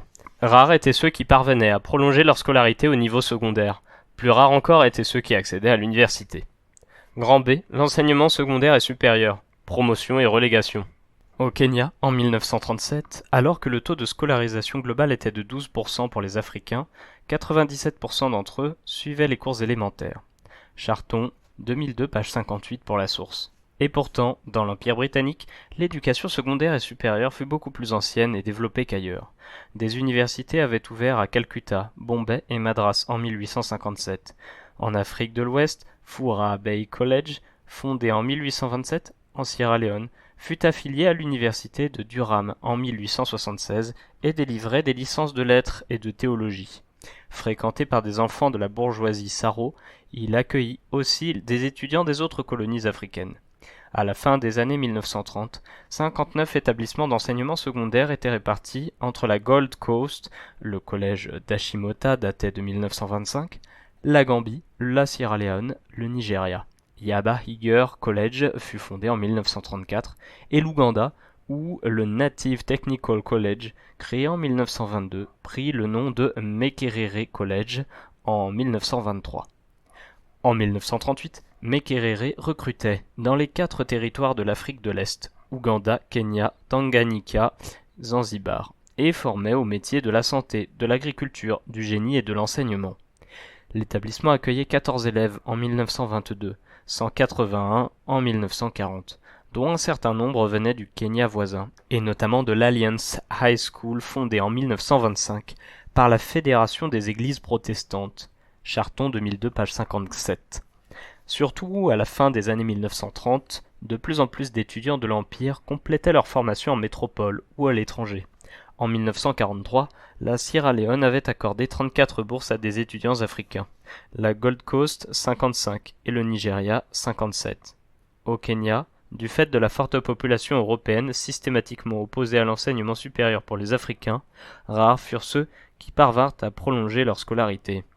Ils le firent au prix d'immenses sacrifices et sous le contrôle toujours méfiant des autorités coloniales. Ainsi, Peter Conange quitta l'Alliance High School en 1927 pour entrer à Hampton Institute en Virginie, grâce à un financement familial. Le soutien financier de diverses fondations américaines lui permit d'obtenir une licence à Ohio State University en 1934 puis à Columbia. En 1937, il décida de poursuivre ses études en Grande-Bretagne. Il y prépara un diplôme de l'Institut de l'éducation de l'Université de Londres. Ce cursus, exceptionnel dans l'Empire britannique, était impensable dans l'Empire français, à l'exception des Antilles, dont quelques ressortissants pouvaient obtenir des bourses pour étudier en métropole. Parmi les territoires conquis au XIXe siècle par la France, l'Indochine fut l'un des rares à permettre à quelques colonisés d'accéder à l'université de Hanoï, qui, après une première année d'existence éphémère, en 1907-1908, fut rouverte en 1917. En Algérie, l'université naquit en 1909 du regroupement de l'école préparatoire de médecine et de pharmacie, 1859, de l'école de droit, 1879, de l'école de lettres et de l'école des sciences. En 1940, les étudiants musulmans algériens représentaient 3 à 4% des effectifs. En Tunisie, les notables scolarisaient leurs fils au collège Sadiki et, pour certains, au lycée Carnot, qui accueillait en 1926 17% d'élèves musulmans. Au Maroc, le collège franco-berbère d'Azrou et les collèges franco-musulmans de Fès et de Rabat, créés en 1915, dispensaient un enseignement conduisant au baccalauréat ou au diplôme d'études secondaires musulmanes. Mais Lyautey refusa d'implanter une université sur le modèle français. Il créa en 1912 une école supérieure de langue arabe et de dialecte berbère, qui devint l'Institut des hautes études marocaines en 1920. Dans le reste de la Méditerranée, des universités furent créées après la Première Guerre mondiale dans les États nés de la disparition de l'Empire ottoman. En AOF, l'enseignement dit supérieur correspondait plutôt à des écoles professionnelles et ou techniques. Les écoles normales fédérales, l'école normale William Ponty et l'école normale de jeunes filles de Rufisque fut créée en 1938 et formait une vingtaine d'élèves par an. Comme au cours normal de Bouzaréa, en Algérie, il s'agissait de forger des maîtres et des maîtresses loyaux à l'égard de la puissance colonisatrice, acquis aux valeurs et modes de comportement occidentaux, et cependant toujours imprégnés de leur culture d'origine. Le cadre de l'internat, les règlements intérieurs très stricts, l'accent mis sur la formation morale, avaient pour but d'obtenir l'intériorisation d'une règle de vie, un certain nombre de principes d'ordre, de régularité, de soumission concernant aussi bien l'esprit que le corps, nous dit Colonna, 1975, page 131 pour la source. Plusieurs travaux ont cependant montré les effets contrastés de ce formatage. Jezekiel 2002 et Barthélemy 2010. L'accès à l'enseignement supérieur est par conséquent resté très sélectif, et les cas individuels d'ascension et de réussite, même nombreux, ne peuvent masquer le fait que l'école pérennise souvent les hiérarchies sociales, et qu'elle peut servir les ambitions des puissances impériales européennes. Les deux phénomènes étant liés, nous dit Dupont, 2007 pour la source. Grand C, l'inégale radicalisation politique des diplômés. Malgré le malthusianisme scolaire, les années de l'entre-deux-guerres se caractérisent par l'augmentation du nombre de diplômés, confrontés à une pénurie d'emplois en rapport avec leur niveau de qualification. Certains contournèrent le verrouillage du système par la création d'associations, de journaux, de clubs de discussion. Des écoles privées indépendantes virent le jour, censées répondre à la demande croissante des populations. Face à cette prolifération d'initiatives, les administrations coloniales maintinrent le cap. En Algérie, les instituteurs furent, avec les postiers, les premiers fonctionnaires à s'organiser, d'abord en amicale, l'association des instituteurs d'origine indigène d'Algérie, puis en syndicat à partir de 1936. Ils fondèrent en 1922 la Voix des Humbles, organe militant en faveur de l'assimilation pleine et entière par l'action éducative. Dans les mêmes années, La Voix du Dahomey, journal fondé par les évolués entre guillemets, dont de nombreux instituteurs, lança une campagne de mobilisation pour réclamer davantage d'écoles. La contestation de l'ordre scolaire colonial passa aussi par la création d'écoles indépendantes, le plus souvent perçues par l'administration comme des espaces de mobilisation politique. Les courants réformistes algériens, déjà actifs à la fin du XIXe siècle, ressurgirent avec la création en 1931 de l'Association des oulémas musulmans algériens, par un groupe de lettrés constantinois rassemblés autour de Ben Badis. Le réseau de leurs écoles coraniques rénovées scolarisait 3000 enfants en 1934. 50 000 élèves fréquentaient alors l'enseignement coranique traditionnel.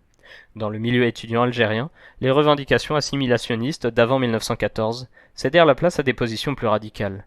En Indochine, c'est dans le cadre des écoles privées indépendantes, bouddhistes ou chinoises, créées en lien avec l'action du parti Jeune Annam, qui diffusa la contestation.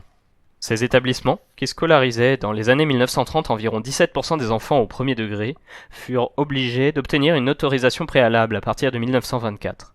Certains chefs d'établissement furent accusés de transformer les cours du soir en instruments d'éducation politique, et la multiplication des grèves, la fondation du Parti communiste indo-chinois, eurent pour conséquence des fermetures d'écoles. Léon, 1991, page 292 pour la source.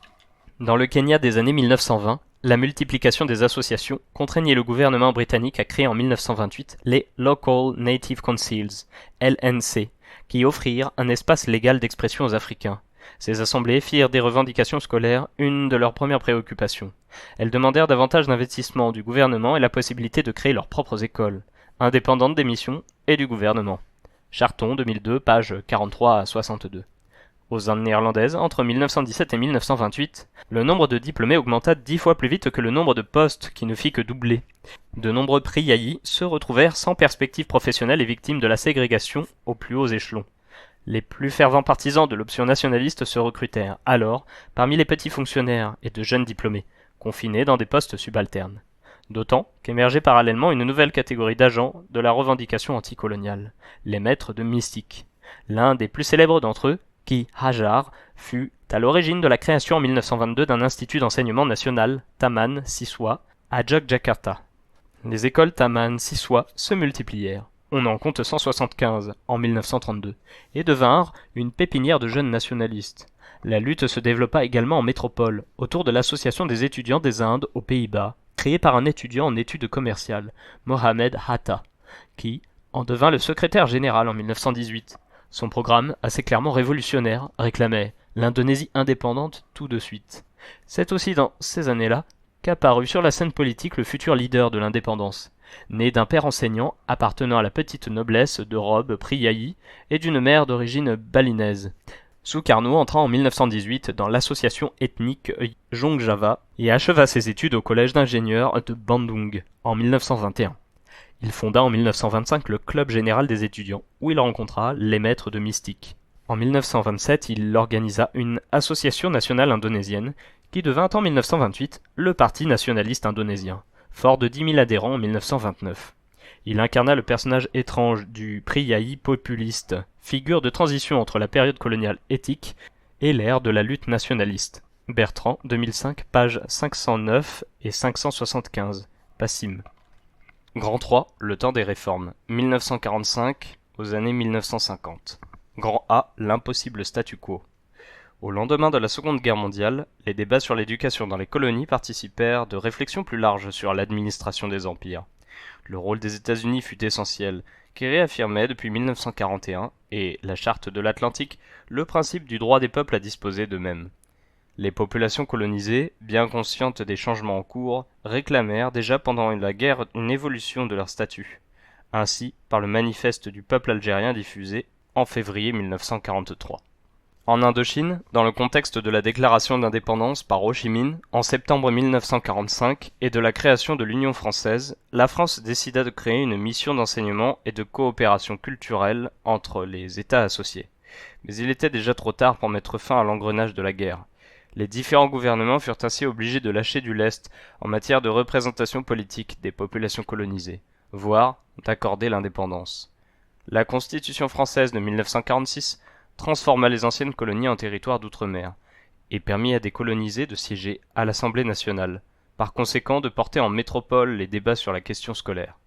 Dans l'Empire britannique, la modernisation de la gestion coloniale était d'actualité au sein du Colonial Office depuis la fin des années 30. En 1940, le gouvernement vota le Colonial Development and Welfare Act, qui prit effet en 1945. La nouvelle forme d'administration fondée sur les local governments conférait des pouvoirs limités à des assemblées locales. Les élites éduquées y firent leur apprentissage politique. Les années d'après-guerre virent aussi une floraison de journaux, de syndicats, d'associations, dans les colonies comme en métropole, où l'activisme des étudiants originaires des colonies se renforça. Dans ce contexte, la réforme scolaire, et plus largement les rapports avec la modernité occidentale, fut au cœur des revendications des populations colonisées. Grand B, la politisation de la question scolaire. Comme en matière de travail salarié, Cooper 2004, au moins jusqu'au début des années 50, les populations africaines revendiquèrent dans leur majorité en matière scolaire une complète assimilation du système colonial au système métropolitain. Elles réclamaient aussi, avec toujours plus de force depuis le début du XXe siècle, l'égalité en matière éducative. Ce n'est que dans un deuxième temps qu'il fut question d'autonomie et finalement d'indépendance. Pour répondre à la fois aux demandes des populations et aux injonctions internationales, les gouvernements français et britanniques entreprirent d'augmenter les investissements affectés à l'enseignement, entraînant pour la première fois une nette progression des effectifs scolarisés, et de mettre en place l'équivalence des diplômes et des programmes. En 1944, la conférence de Brazzaville avait fait le constat de l'échec de la politique des écoles rurales menée dans les années 30. Les réformes qui furent alors décidées pour l'AOF furent le produit de luttes entre les lettrés africains, les autorités coloniales à Dakar, le ministère de l'Éducation nationale et celui de la France d'outre-mer. Gamble, 2010 pour la source. Les autorités scolaires en AOF furent contraintes d'accepter l'équivalence des diplômes et des programmes. Elles perdirent par la même occasion une bonne dose d'autonomie par rapport au ministère de l'Éducation nationale et au service de coordination de l'enseignement dans la France d'outre-mer qui avait été créé en 1945. Gamble 2010, page 144. À la suite de la réorganisation de l'enseignement primaire en 1945, Jean Capelle, directeur général de l'enseignement de 1946 à 1949, devint le maître d'œuvre de la politique scolaire en AOF. Il décida, dès son arrivée à Dakar, d'affecter des inspecteurs d'académie dans les différents territoires. La même année, une première réforme de l'enseignement secondaire transformait les écoles primaires supérieures en collèges modernes, qui recrutaient au niveau de l'entrée en classe de 6e après l'obtention du certificat d'études primaires et préparaient les élèves au brevet d'études du premier cycle et au brevet élémentaire. Capelle projeta également de créer une académie de l'AOF placée sous l'autorité d'un recteur nommé par le ministère de l'Éducation nationale. Les élus africains voulaient aussi placer l'enseignement dans les territoires d'outre-mer sous le contrôle du ministère de l'Éducation nationale. Gamble, 2010, page 149, on nous cite. Ces positions assimilationnistes, portées par Léopold Sédar Senghor, n'étaient pas partagées par ceux des élus africains qui redoutaient une assimilation intégrale de l'individu. Cité par Gamble en 2010, page 152.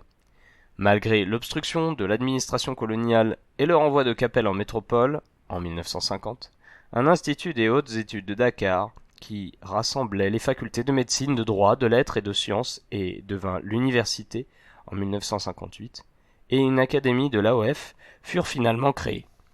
Entre-temps, les écoles normales avaient été réorganisées en 1948-1949, sur le modèle des établissements d'enseignement secondaire métropolitains, et conduisaient au baccalauréat. La même année, les autorités françaises procédèrent à une refonte des cadres enseignants sous la pression des syndicats et élus politiques africains, parmi lesquels de nombreux instituteurs. Ces derniers obtinrent la mise en place d'un certificat d'aptitude pédagogique permettant la titularisation et l'accès au cadre commun supérieur. En Algérie, Les membres algériens des délégations financières réclamèrent la suppression de l'enseignement spécial pour les indigènes, la liberté d'enseignement de la langue arabe et sa reconnaissance comme langue officielle. En réponse, la CFLN élabora en 1944 le premier plan de scolarisation de l'après-guerre. Il prévoyait d'instituer l'obligation scolaire, de créer en 20 ans 20 000 classes susceptibles d'accueillir et de transformer les médersas en véritables établissements du second degré. Elles deviennent des lycées d'enseignement francophones. Elles deviennent des lycées d'enseignement franco-musulmans en 1951. Dans la continuité de ce plan, la fusion des enseignements européens et indigènes fut décidée en 1949. Le plan produisit cependant peu d'effets, et son inefficacité fut dénoncée. À la veille de la guerre d'indépendance, le taux de scolarisation des enfants algériens de 6 à 14 ans était estimé à 15%. Ce n'est qu'en 1958, avec le plan de Constantine, que la scolarisation totale des musulmans fut mise à l'ordre du jour, et jamais réalisée. Le taux de scolarisation dans le public était d'environ 30% en 1960.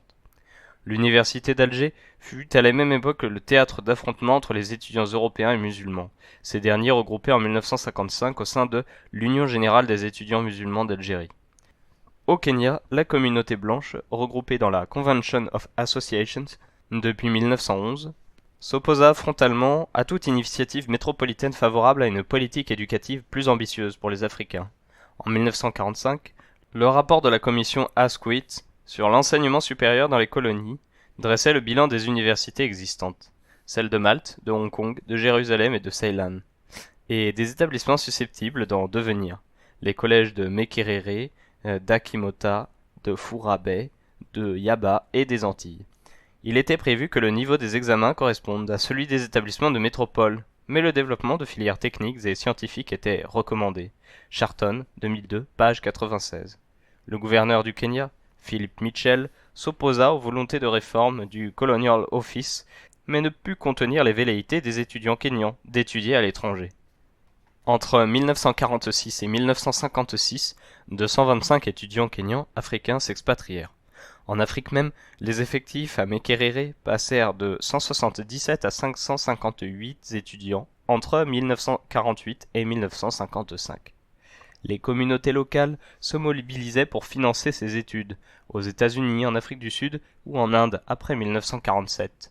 Les colons européens, dont le nombre ne cessait d'augmenter, de 30 000 en 1948 à 50 000 en 1962, se retrouvèrent directement en concurrence avec des cadres kenyans, et dans certains cas, l'administration fut contrainte de modifier la législation, par exemple, pour permettre à Clément Argwings Kodek, qui avait épousé une Irlandaise, et regagna le Kenya avec un diplôme d'avocat en 1951, de s'établir comme avocat indépendant à Nairobi.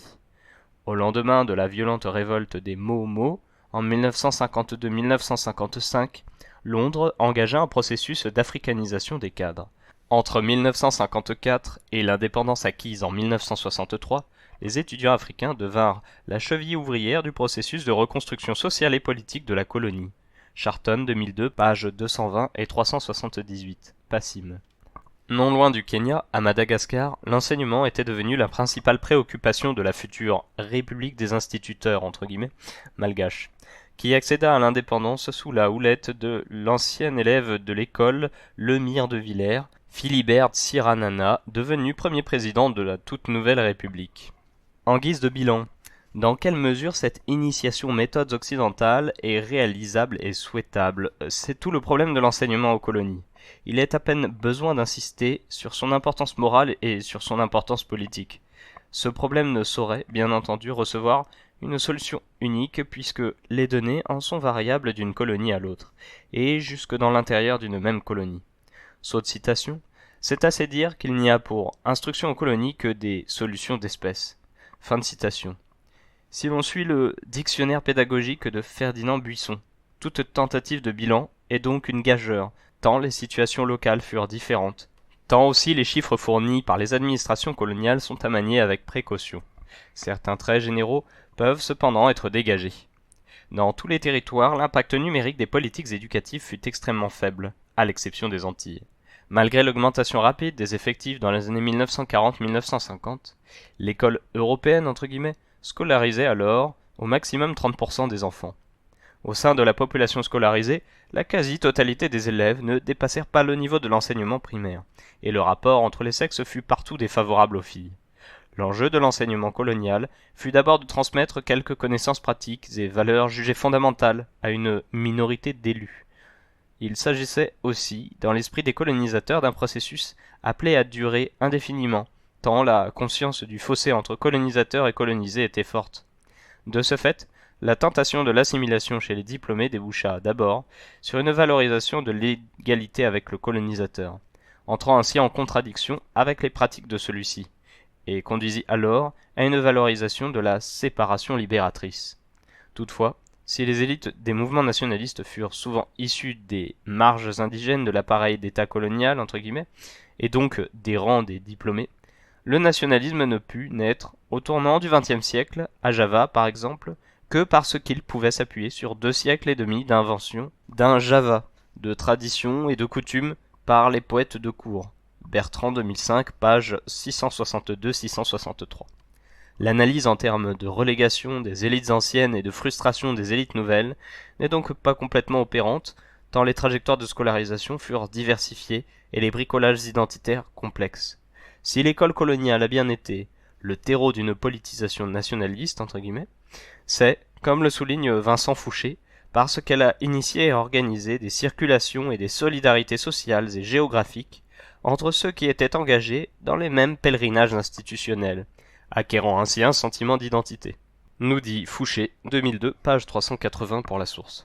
Chapitre 3. La promotion sociale des indigènes au sein de la société coloniale à Madagascar. Itinéraire du premier évêque malgache, Monseigneur Ignace Ramaro Sandratana, par Frédéric Garand. Monseigneur Ramaro Sandratana fut le premier évêque malgache, sacré au plus fort de la colonisation en 1939. Son parcours au sein de la société coloniale à Madagascar est exemplaire. Il incarne la réussite et l'ascension d'un indigène, entre guillemets, dont on ne peut a priori pas remettre en cause la fidélité à la France, dans un cadre où pourtant la suspicion du colonisateur sera toujours prête à ressurgir. Dans le cadre des concours, les étudiants devront bien évidemment voir en cette biographie un prétexte qui, autour de cette incarnation, permettra d'aborder la complexité des relations entre le colonisateur et les élites indigènes.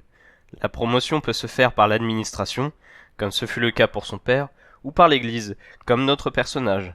Nous aurions pu tout autant suivre un malgache passé par l'école Lemire de Villers, l'équivalent de William Ponty, à Tananarive.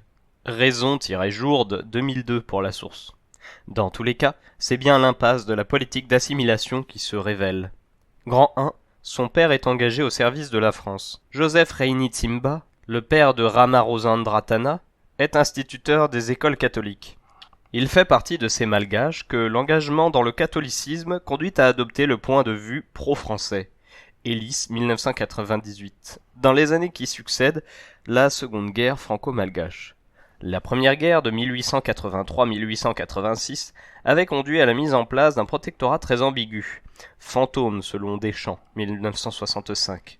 La seconde, en 1895, entraîna l'occupation de Madagascar. En 1897, il est nommé sous-gouverneur dans l'administration française par Gallieni, le gouverneur général de Madagascar de 1896 à 1905. Cela se traduit immédiatement par une augmentation considérable de ses revenus.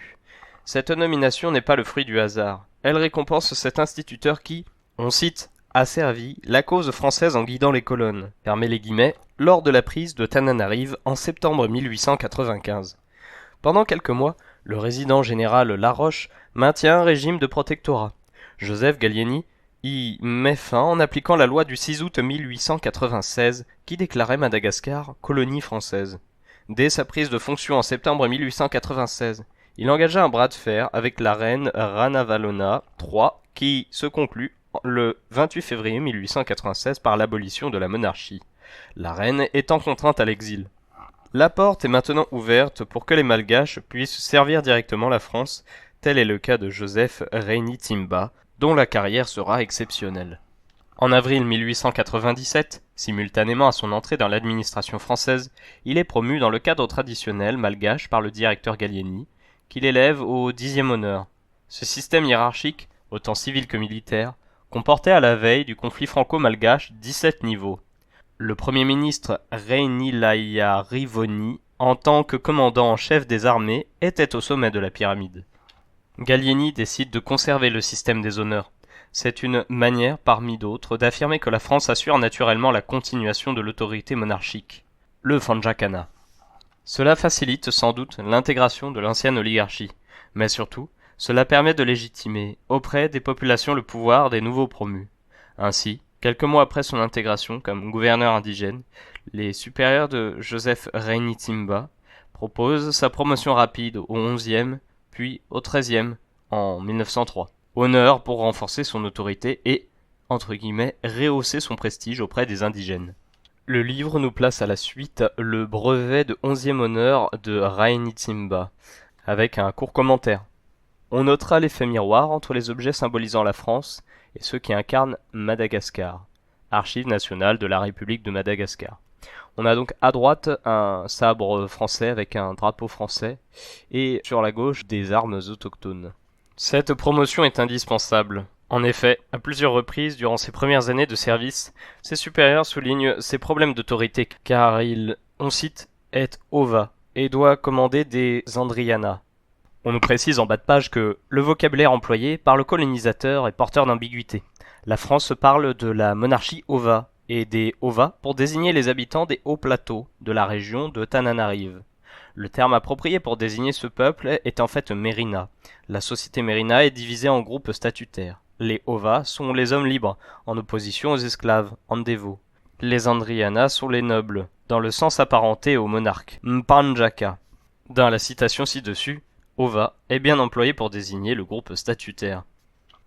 Sa montée dans la hiérarchie des honneurs atténuera ce problème, d'autant que sa carrière dans l'administration progresse.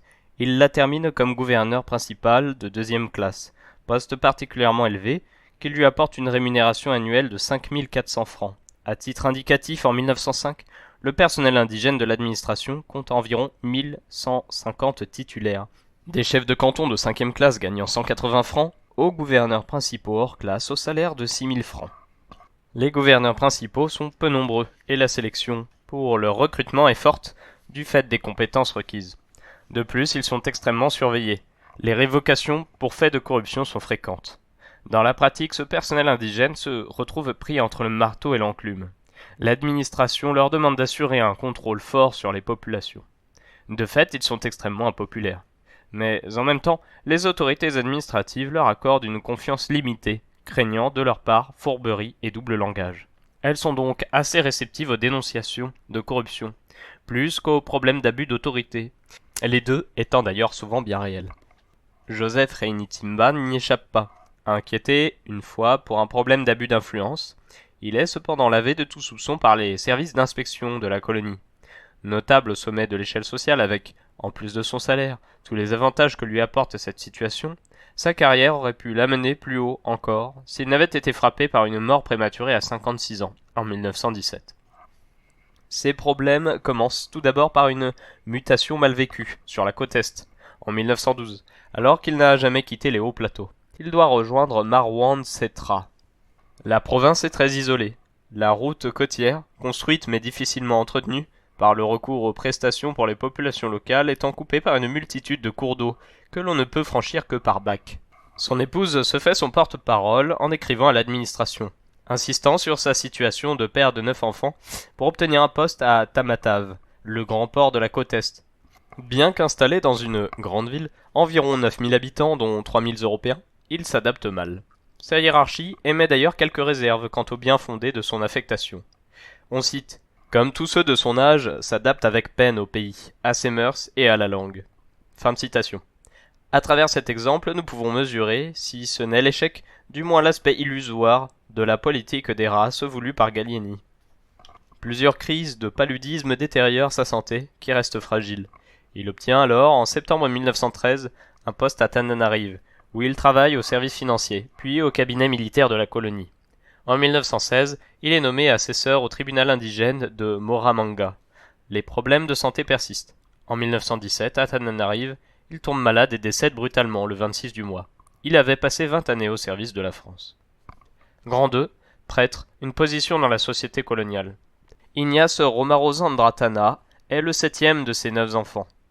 Né le 19 octobre 1893, il a vécu une enfance à l'abri du besoin, lui permettant de suivre des études dans les meilleures conditions.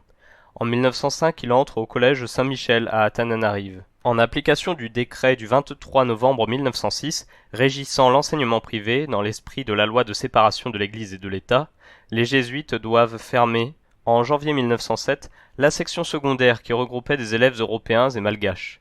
Le jeune Ignace fait donc partie des premières classes uniquement malgaches de cet établissement, mais bénéficie cependant d'un enseignement de type européen. Grâce à cette éducation jésuite, le jeune Ignace était prédestiné à intégrer la Compagnie de Jésus. Il choisit pourtant le clergé séculier. C'est donc au séminaire de Tananarive qu'il fait sa philosophie. Il fait partie du premier groupe de 9 diacres malgaches formés au séminaire de Madagascar, qui reçoivent la consécration sacerdotale le 18 février 1925. Cette promotion sera décimée par la peste, quelques mois plus tard, qui emporte 3 d'entre eux. Rajoana 1980 pour la source. Le père Ignace commence alors sa mission en paroisse, d'abord dans le vicariat de Tananarive, 1925 à 1927, puis à Notre-Dame de Lourdes à Tamatave, en 1927 à 1930. Dans cette paroisse urbaine, il côtoie les créoles de la Réunion, communauté installée dans le village de longue date, Bavou 2011 pour la source. Passage obligé pour l'intégration à l'élite de la société coloniale, il reçoit la citoyenneté française le 13 juin 1929. Le décret du 3 mars 1909, qui donnait la possibilité aux malgaches parlant français et remplissant certaines conditions d'accéder à la citoyenneté française, se voulait libéral et intégrateur dans l'idée du gouverneur général Victor Augagneur. Dans la pratique, l'administration en restreignit l'accès, en faisant une faveur permettant d'échapper au statut de l'indigénat. Comme l'avait été l'administration pour son père, la carrière ecclésiastique s'avère être un bon moyen de se placer dans la société coloniale. En 1930, il rentre à Tananarive pour s'occuper de la préparation des catéchistes à la cathédrale. Il fait ainsi partie des prêtres qui fréquentent régulièrement Monseigneur Fourcadier, vicaire apostolique de Tananarive. Il assure également les fonctions de père spirituel des élèves du collège Saint-Michel, faute de personnel jésuite. Il peut ainsi entretenir des liens étroits avec une bonne partie de la bourgeoisie malgache, celle qui accepte une éducation catholique pour ses enfants, synonyme de promotion dans les sociétés coloniales françaises. Le 28 octobre 1938, le cardinal Fumazoni Biondi, avec un tiret entre les deux, préfet de la Sacrée Congrégation de la Propagation de la Foi, informe Monseigneur Fourcadier de la volonté de Pie XI de créer un nouveau vicariat à Miarinarivo, qui sera confié au clergé séculier malgache. Cette nouvelle, bien qu'espérée depuis longtemps, surprend l'église de Madagascar qui n'y est pas préparée. Les mois qui suivent sont riches en échanges entre Rome et Tananarive pour déterminer le candidat idéal. Ce sera Ignace Romarosandratana qui apprend la nouvelle de sa nomination le 1er juin 1939. Le contexte international explique les nombreuses contraintes pour la préparation du sacre. En effet, le 2 septembre, le décret de mobilisation générale a été affiché à Tananarive. Ramarosandratana doit se présenter. Le père Tirsonier, mobilisé également, se souvient avec amusement de ce lieutenant, très embarrassé d'avoir un évêque dans ses troupes et qui finit par crier un « Monseigneur » pour appeler le 2e classe Ramarosandratana. Les choses se passent très cordialement, même s'il y a visiblement un peu de flottement au niveau du gouvernement général. Il faudra attendre 5 jours pour que le nouvel évêque soit libéré de ses obligations militaires. Reste maintenant à organiser le déplacement pour se rendre à Rome. Le gouvernement général est encore opposé, début octobre, à tout départ en avion. Il faut l'intervention personnelle du ministre des colonies, Georges Mandel, pour que la situation se débloque et que le gouverneur général de Coppet organise le voyage. La cérémonie se déroule le 29 octobre 1939. Pie XII sacre 12 évêques, dont, aux côtés du premier malgache, le premier africain, Monseigneur Kiwanuka de l'Ouganda. L'Afrique et Madagascar accèdent ensemble à la mise en place d'une hiérarchie indigène engagée depuis 1926 par Pie XI à l'occasion du sacre de 6 évêques chinois. Après Rome, Monseigneur Ignace visite la France, Lyon, Lisieux, Paris. C'est l'occasion de rencontrer les tirailleurs malgaches coincés par la drôle de guerre. Ce voyage est suivi avec passion depuis Madagascar. Tananarive Radio couvre l'événement, tout comme le journal catholique La Croix, qui publie le récit du périple. Point d'orgue politique, il est reçu par Georges Mandel, ministre des colonies le 19 novembre. Le retour à Madagascar présente un caractère comique. Après s'être démené pour organiser le départ du nouvel évêque, l'administration coloniale reçoit une requête lors de son retour qui laisse perplexe le gouverneur général de Coppet. Monseigneur Fourcadier demande en effet une exonération de droits de douane, de frais de transport et de taxes pour le trousseau de Monseigneur Ramarozandratana. Coppet répond avec compréhension et réalisme administratif. On cite. Je ne sais au juste en quoi consiste le trousseau d'un évêque, mais en la matière, appliquez la doctrine suivante. Tous les objets sacerdotaux, chasubles, mitres, etc., que l'on ne peut trouver sur place dans le commerce à Madagascar, doivent être exonérés de droits de douane. Mais tout ce que l'on peut trouver dans le commerce local, étoffes, vins, farine, etc., doit acquitter les droits. Mais la colonie ne saurait supporter aucun frais de transport de ces objets. Fin de citation. Les principes de laïcité sont préservés. Le livre nous place alors une photo de Monseigneur Ignace et de soldats malgaches dans la revue Madagascar Madure de 1940, page 37. Grand 3, premier évêque malgache. Le 4 janvier 1940, c'est le retour triomphal à Tananarive. Ayant débarqué à Tamatave, il prend le chemin de fer pour Tananarive. C'est une foule nombreuse et enthousiaste qui l'accueille. Monseigneur Fourcadier et Monseigneur Toyer, évêque de Fianarantsoa, sont à ses côtés sur les marches de la gare. On nous montre alors une photo de la réception à la gare avec Monseigneur Fourcadier et Monseigneur Toyer. Photo de l'ANTA, l'Agence nationale d'information, collection Taratra, archives photographiques de Madagascar. Le 13 janvier 1940, il s'installe à Miarinarivo, petite ville à une centaine de kilomètres à l'ouest de Tananarive. Son vicariat, même s'il a été créé pour la circonstance, n'est pas pour autant facile à administrer. Il est vaste, s'étendant jusqu'à la côte ouest, et en même temps peu peuplé, avec environ 140 000 habitants. Les catholiques sont très minoritaires, ne représentant que le quart de la population. On arrive à peine à la moitié des chrétiens, en ajoutant les réformes et l'église indépendante Tranosozoro. Le peuplement est varié. Les Sakalava étaient globalement majoritaires, sauf autour de la ville de Miarinarivo, où les Mérinas sont les plus nombreux. Les rapports avec les protestants ne sont pas toujours faciles. En septembre 1941, lors d'une visite à Fenoarivo, on cite « Quelques protestants, le gouverneur en tête, s'enfermèrent dans leur temple pendant que se déroule la procession. » Fermez les guillemets. On est loin de l'accueil enthousiaste des intellectuels tananariviens, tel le pasteur Ravelo Jaona, qui déclarait en 1939 que l'élévation du père Ramarozandratana à la dignité épiscopale fait honneur à toute la population malgache. Fermez les guillemets. Rabearimanana, 1993 pour la source. Les relations avec l'administration sont cordiales, tout comme les autres évêques. Il souligne les problèmes que lui posent les sorciers traditionnels entre guillemets, tradipraticiens ou ombiasi. On nous ajoute en note de bas de page que sur telle question, il y a convergence d'intérêts entre l'Église et l'administration. Ou les difficultés à mettre en place des écoles catholiques. De son côté, l'administration utilise entre guillemets l'origine malgache du nouvel évêque.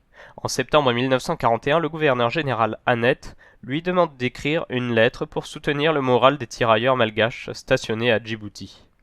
Ces relations vont aller beaucoup plus loin avec le Haut-Commissariat de Coppet, qui retrouve Madagascar en 1946.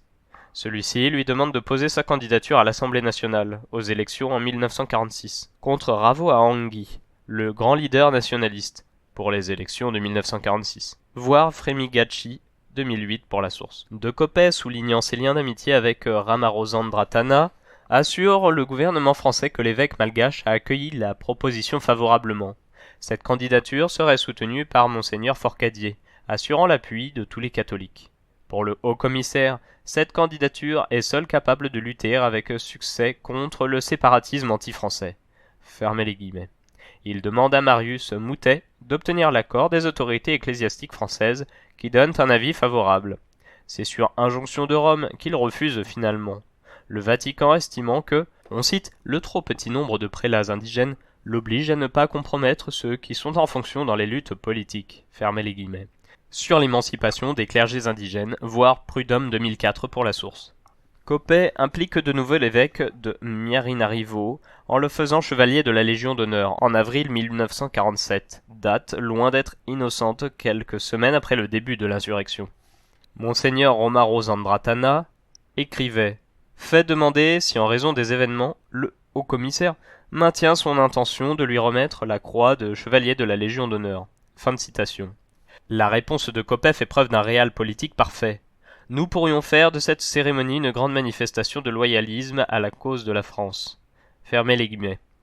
Face à l'insurrection de 1947, Frémigachi 2007, la proposition de Monseigneur Romaro Zandratana semble se situer entre loyalisme à la France et stricte neutralité. Il s'exprime ainsi dans le bulletin des missions. On cite « Depuis l'insurrection à Madagascar, le clergé malgache est resté très bien à sa place. Il a bien encouru des reproches de ses compatriotes qui le trouvaient trop froid, n'entrant pas dans la politique. Mais pouvait-il le faire sans manquer à son devoir ? Des Européens, une minorité heureusement, lui ont reproché d'avoir des idées d'indépendance très avancées. Un journaliste a même été jusqu'à dire que les prêtres malgaches avaient demandé au pape qu'il confie Madagascar au seul clergé indigène. » Fermez les guillemets. La relation entre Monseigneur Romaro Zandratana et l'administration n'est cependant pas sans ambiguïté. Alors que le légalisme de l'évêque de Miarinarivo semble sans équivoque, le nouveau haut-commissaire, Pierre de Chevigné, demande à l'inspecteur Frey d'enquêter. En 1948, sur les sentiments anti-français du clergé malgache et de Monseigneur Romaro Zandratana. Le bien fondé de cette mission est d'ailleurs remis en cause par l'administrateur Jacques Bugeaud, chef du district de Miarinarivo, qui parle d'un inspecteur enquêtant brutalement. La conséquence en est que la, on cite, blessure faite par cette malencontreuse affaire n'est pas cicatrisée et marquera longtemps les rapports entre l'administration et l'évêque de Miarinarivo. Je ne mets pas en doute les sentiments pro-français de ce dernier, mais l'affaire Frey, en lui faisant croire qu'on se méfiait de lui, a accentué sa susceptibilité et sa réserve. J'ai fait et continue à faire tout ce que je peux pour dissiper ces malentendus, mais je ne représente pas l'administration tout entière. Fermez les guillemets. On a du mal à comprendre ce qui a pu motiver une telle enquête. Tous les rapports de l'administration et de la gendarmerie entre 1940 et 1957 soulignent les excellentes relations entretenues avec Monseigneur Romaro Zandratana. Une exception cependant, le compte-rendu du commissaire divisionnaire J. Roussel du 23 février 1950. On cite « Monsieur Ignace Romaro Zandratana, qui dirige le vicariat de Miarinarivo, fait l'objet de jugements divers.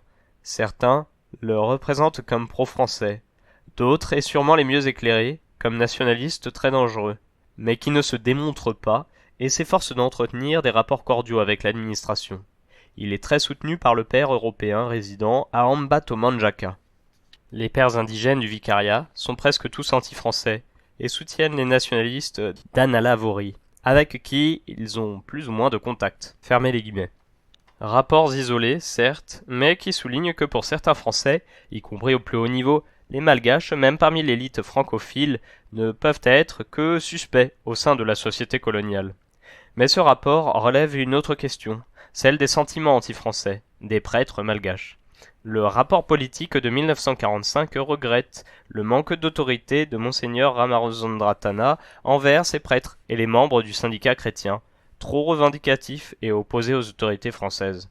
Même l'administrateur Bugeaud, que l'on a vu rejetant les suspicions à l'encontre de Monseigneur Ignace, écrit « Une grande partie de la population européenne considère le clergé malgache du vicariat de Miarinarivo comme anti-français. Ce point de vue est exagéré, mais il s'avère que certains prêtres sont à surveiller. » Rapport politique de mai 1948. D'une manière générale, le sentiment qui ressort des rapports de l'administration est de considérer qu'avoir confié un vicariat au clergé indigène est une erreur, ou tout au moins une décision prématurée. Or le vicariat de Miarinarivo a été conçu pour être entre les mains du clergé indigène. Ceci implique que la gestion des paroisses passe entre les mains de prêtres séculiers malgaches. Ils sont déjà 7 en 1941, puis 9 en 1944, encore secondés par 4 pères trinitaires, français ou italiens. Mais les critiques de l'administration semblent relever plus de l'a priori plutôt que du concret.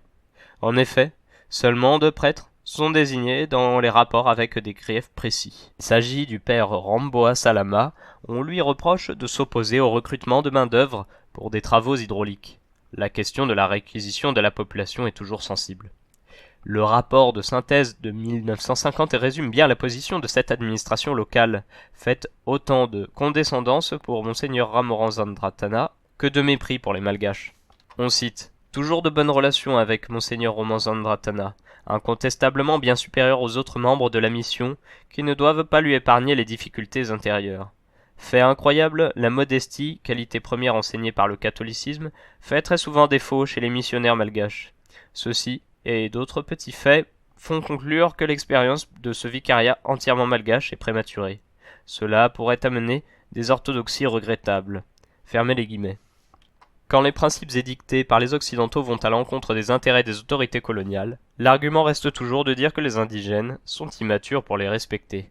Il est difficile de déterminer à partir de ces rapports l'état d'esprit réel du clergé indigène dans sa relation à la France.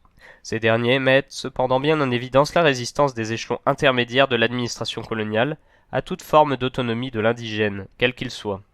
Monseigneur Ramorenzandratana sera également confronté à l'ultime tentative de faire de Madagascar une colonie de peuplement pour les Réunionnais, en 1952. C'est en effet sur le territoire de son vicariat qu'est établie la colonie agricole de la Sakaï, autour du village de Babettville. De Palma 2002 pour la source.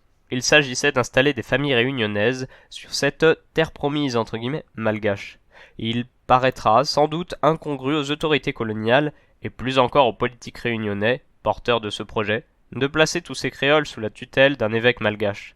Aussi, la paroisse fut-elle confiée à un prêtre détaché de l'évêché de la Réunion, sous le prétexte, entre guillemets, où il semblait indispensable aux promoteurs du projet que le prêtre connaisse les Réunionnais afin de prévenir d'éventuelles difficultés et d'atténuer leur dépaysement.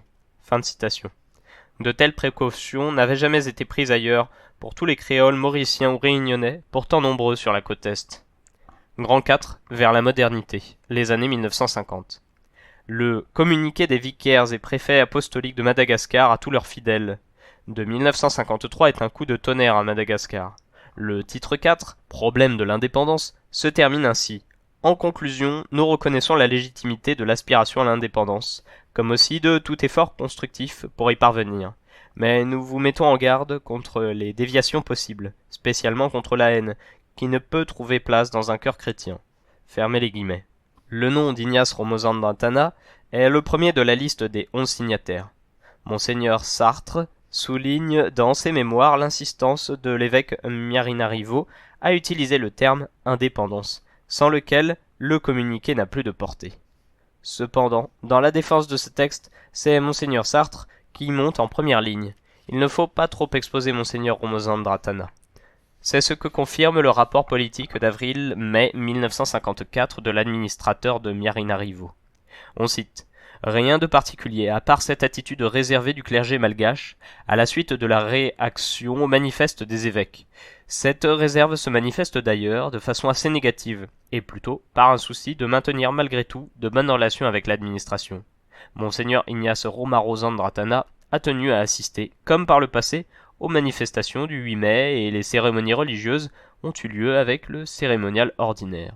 Les processions ont eu lieu sans aucun incident, étant d'un caractère exclusivement religieux. » Fin de citation. Son action vise également à la réforme de la société. Dans le domaine théologique, Monseigneur Ramorenzandratana s'attache à la christianisation de la société malgache, en insistant particulièrement sur le Famadihana, retournement des morts. Il aborde cette question lors de la conférence des vicaires apostoliques de 1949. La tâche est difficile. En 1954, cette même question fait l'objet d'une note relativement désabusée, soulignant le peu de progrès en la matière. On cite « Cette année, à Miarinarivo, 4 familles seulement ont appelé le père pour présider au Famadihana. Les autres, certainement, sont allés voir le Mpanandro, soit l'astrologue. Le malgache a la superstition dans le sang. Si par hasard il ne l'a pas, c'est qu'il n'a pas été élevé dans son milieu naturel, c'est-à-dire dans la famille. Ainsi par exemple les enfants qui ont quitté leurs parents pour faire leurs études ailleurs, et encore. On ne pourra pas christianiser la Famadihana par des ordres venant de l'extérieur. Les exhortations n'y réussissent pas. L'affectation pour le missionnaire non plus. Fermez les guillemets. Dans le domaine social, Monseigneur Ramorenzandratana essaie de favoriser l'implantation d'un syndicalisme chrétien dans le milieu rural. Si l'on en croit les administrateurs, le succès n'est pas au rendez-vous. Tout leur rapport soulignant la faible activité du syndicat chrétien des agriculteurs, commerçants et éleveurs de Miarinarivo. Sa grande œuvre, à Miarinarivo, c'est son action dans le domaine de l'éducation. Il faut des écoles primaires, un petit séminaire. Il fait appel à diverses congrégations pour assurer cette tâche. En 1953, Monseigneur Romero-Zandratana fait lui-même le bilan de son action. Lorsque le Saint-Père m'appelle en juin 1939, Miarinarivo n'avait que 2 écoles primaires élémentaires, une pour les garçons et une autre pour les filles. À elles deux, elle regroupait péniblement 120 élèves.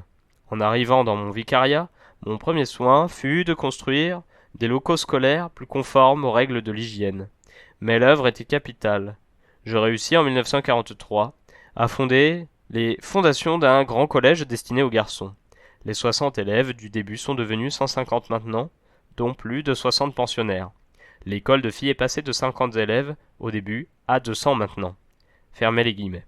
C'est pour poursuivre cette œuvre que Monseigneur Romero-Zandratana demande au ministre de la France d'Outre-mer des subventions au compte du FIDES, soit, on nous ajoute en note de bas de page, le Fonds d'investissement pour le développement économique et social, créé en 1946. Ce fonds d'investissement est né de l'idée de faire contribuer financièrement la France métropolitaine au développement des colonies, considérées comme économiquement arriérées.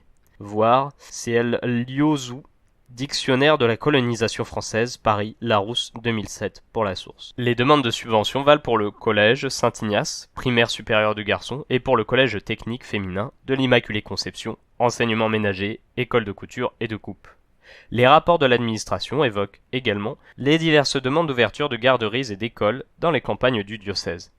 Monseigneur Romero-Zandratana souhaite enfin construire une cathédrale, œuvre pour laquelle la coopération avec l'administration coloniale est indispensable. En 1952, la situation semble débloquée. L'administrateur Néron écrit dans son rapport « Monseigneur Ignace Romero-Zandratana a manifesté, et son clergé avec lui, une vive satisfaction que soit réglée la question de l'emplacement de la cathédrale et que soit mise à sa disposition pour construire la place principale de Miarinarivo. » Fermez les guillemets. Monseigneur Ignace ne verra pourtant jamais cette cathédrale. Les relations avec le successeur de Jean Néron se sont visiblement dégradées, la question de la cathédrale étant au cœur des tensions. Monseigneur Romero-Zandratana décède brutalement le 2 septembre 1957, au retour d'une tournée pastorale. Monsieur France, administrateur, en désaccord avec Monseigneur Ignace sur la question de la construction de la cathédrale, est considéré comme responsable de sa mort. On cite « La population de Miarinarivo, le diocèse et surtout Madagascar tout entier sont en deuil parce qu'ils perdent leur bon pasteur, son Excellence. Il est mort, il dort en paix, dans le Seigneur où il reçoit ses récompenses célestes. Cette mort soudaine n'aurait été survenue que par les mains de ses ennemis. Vous êtes l'un d'eux et le numéro 1. C'est vous qui avez tendu des pièges pour le faire mourir. Vous avez tué le juste. Que son sang tombe sur toi et tes enfants. Si tu survoleras en avion, que des vents violents te poussent dans les profondeurs abîmes, car quiconque a fait du mal recevra tôt ou tard ce qu'il a semé. Notre défunt Seigneur va selon ce qui a été écrit. Mais malheur à ce qui le fera mourir, et n'espère que tu rentreras en France, car les larmes et les gémissements malgaches te suivent partout où tu voudras aller. Fermez les guillemets. Lettre anonyme, bien évidemment abjecte, mais qui soulève une dernière question. Les rapports entre Monseigneur Romero-Zandratana et l'administration ont-ils été aussi simples et cordiaux que le laissent entendre les comptes rendus des administrateurs? Elle en dit long également sur l'état de tension entre la population malgache et l'administration, au sein de cette société coloniale, à un moment où tout est censé être calme. L'émotion est forte à Madagascar. C'est toute la société coloniale qui adresse ses condoléances à l'archevêque de Tananarive. Au-delà de la grande île, le ministre de la France d'Outre-mer, mais aussi d'anciens gouverneurs, font part de leur tristesse. Le gouverneur général Hamnet, 1941-1942, rappelle les contacts qu'il avait fort appréciés, disait-il. En l'absence du haut-commissaire Soukado, qui est en mission à Paris, c'est Philibert Tsiranana, le futur premier président de Madagascar, alors vice-président du Conseil des ministres, qui le représente. Déjà, symboliquement, une passation de pouvoir. Son successeur à Miarinarivo sera le père Édouard Ranaivo, qui avait été ordonné en même temps que Romero-Zandratana, en 1925. On voit par là que la promotion qu'a incarnée Romero-Zandratana est très limitée. Ranaivo ayant attendu 32 ans pour connaître un même destin. Monseigneur Romaro Zandratana a été le premier évêque malgache. Il était encore le seul à sa mort. Bien que francophile, le milieu colonial en a eu visiblement peur. Le 18 janvier 1957, Henri Banazet écrivait dans le journal Aurore. Loin de sévir exclusivement dans l'ordre temporel, la démagogie n'épargne pas non plus le domaine spirituel, hélas. Pour attirer et retenir les masses indigènes, trop de responsables religieux sacrifient sans réfléchir à la surenchère. Et semblable légèreté, commune d'ailleurs aux prosélytes des diverses églises, risque de coûter gros à notre pays. Déjà, nous avons dû le déplorer pour Madagascar, où la compétition entre le catholicisme et protestantisme se révélant très âpre, les ministres des deux clubs font assaut de nationalisme. Rappelez-vous la déclaration officielle publiée en janvier 1954 par les 8 vicaires apostoliques. Voici que vient de paraître une lettre pastorale beaucoup plus grave encore.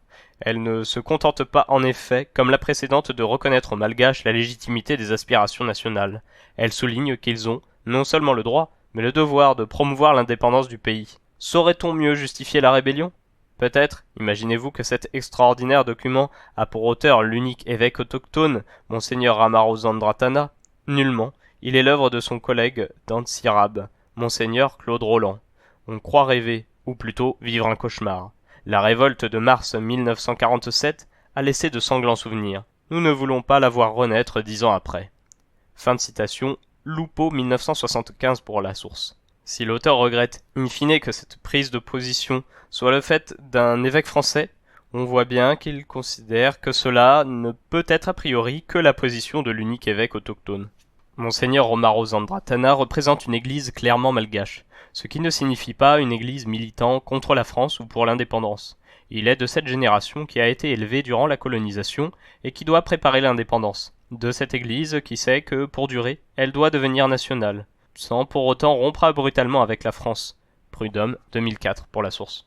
Ignace Romaro Zandratana fut, comme son père avant lui, un notable indigène de cette société coloniale. Son attachement à la France ne peut pas être mis en doute, ce qui ne l'empêche pas d'être profondément malgache, attaché aussi à l'intérêt de Madagascar. Il est fondamentalement le produit d'une double identité.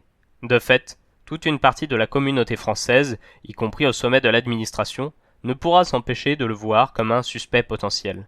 En cela, sa robe épiscopale n'en fait pas un évolué différent d'un Raleigh Mongo. Domenicini 1969 pour la source. Il incarne donc parfaitement l'incapacité de la situation coloniale à permettre la construction d'une société où les relations sont viables entre les communautés.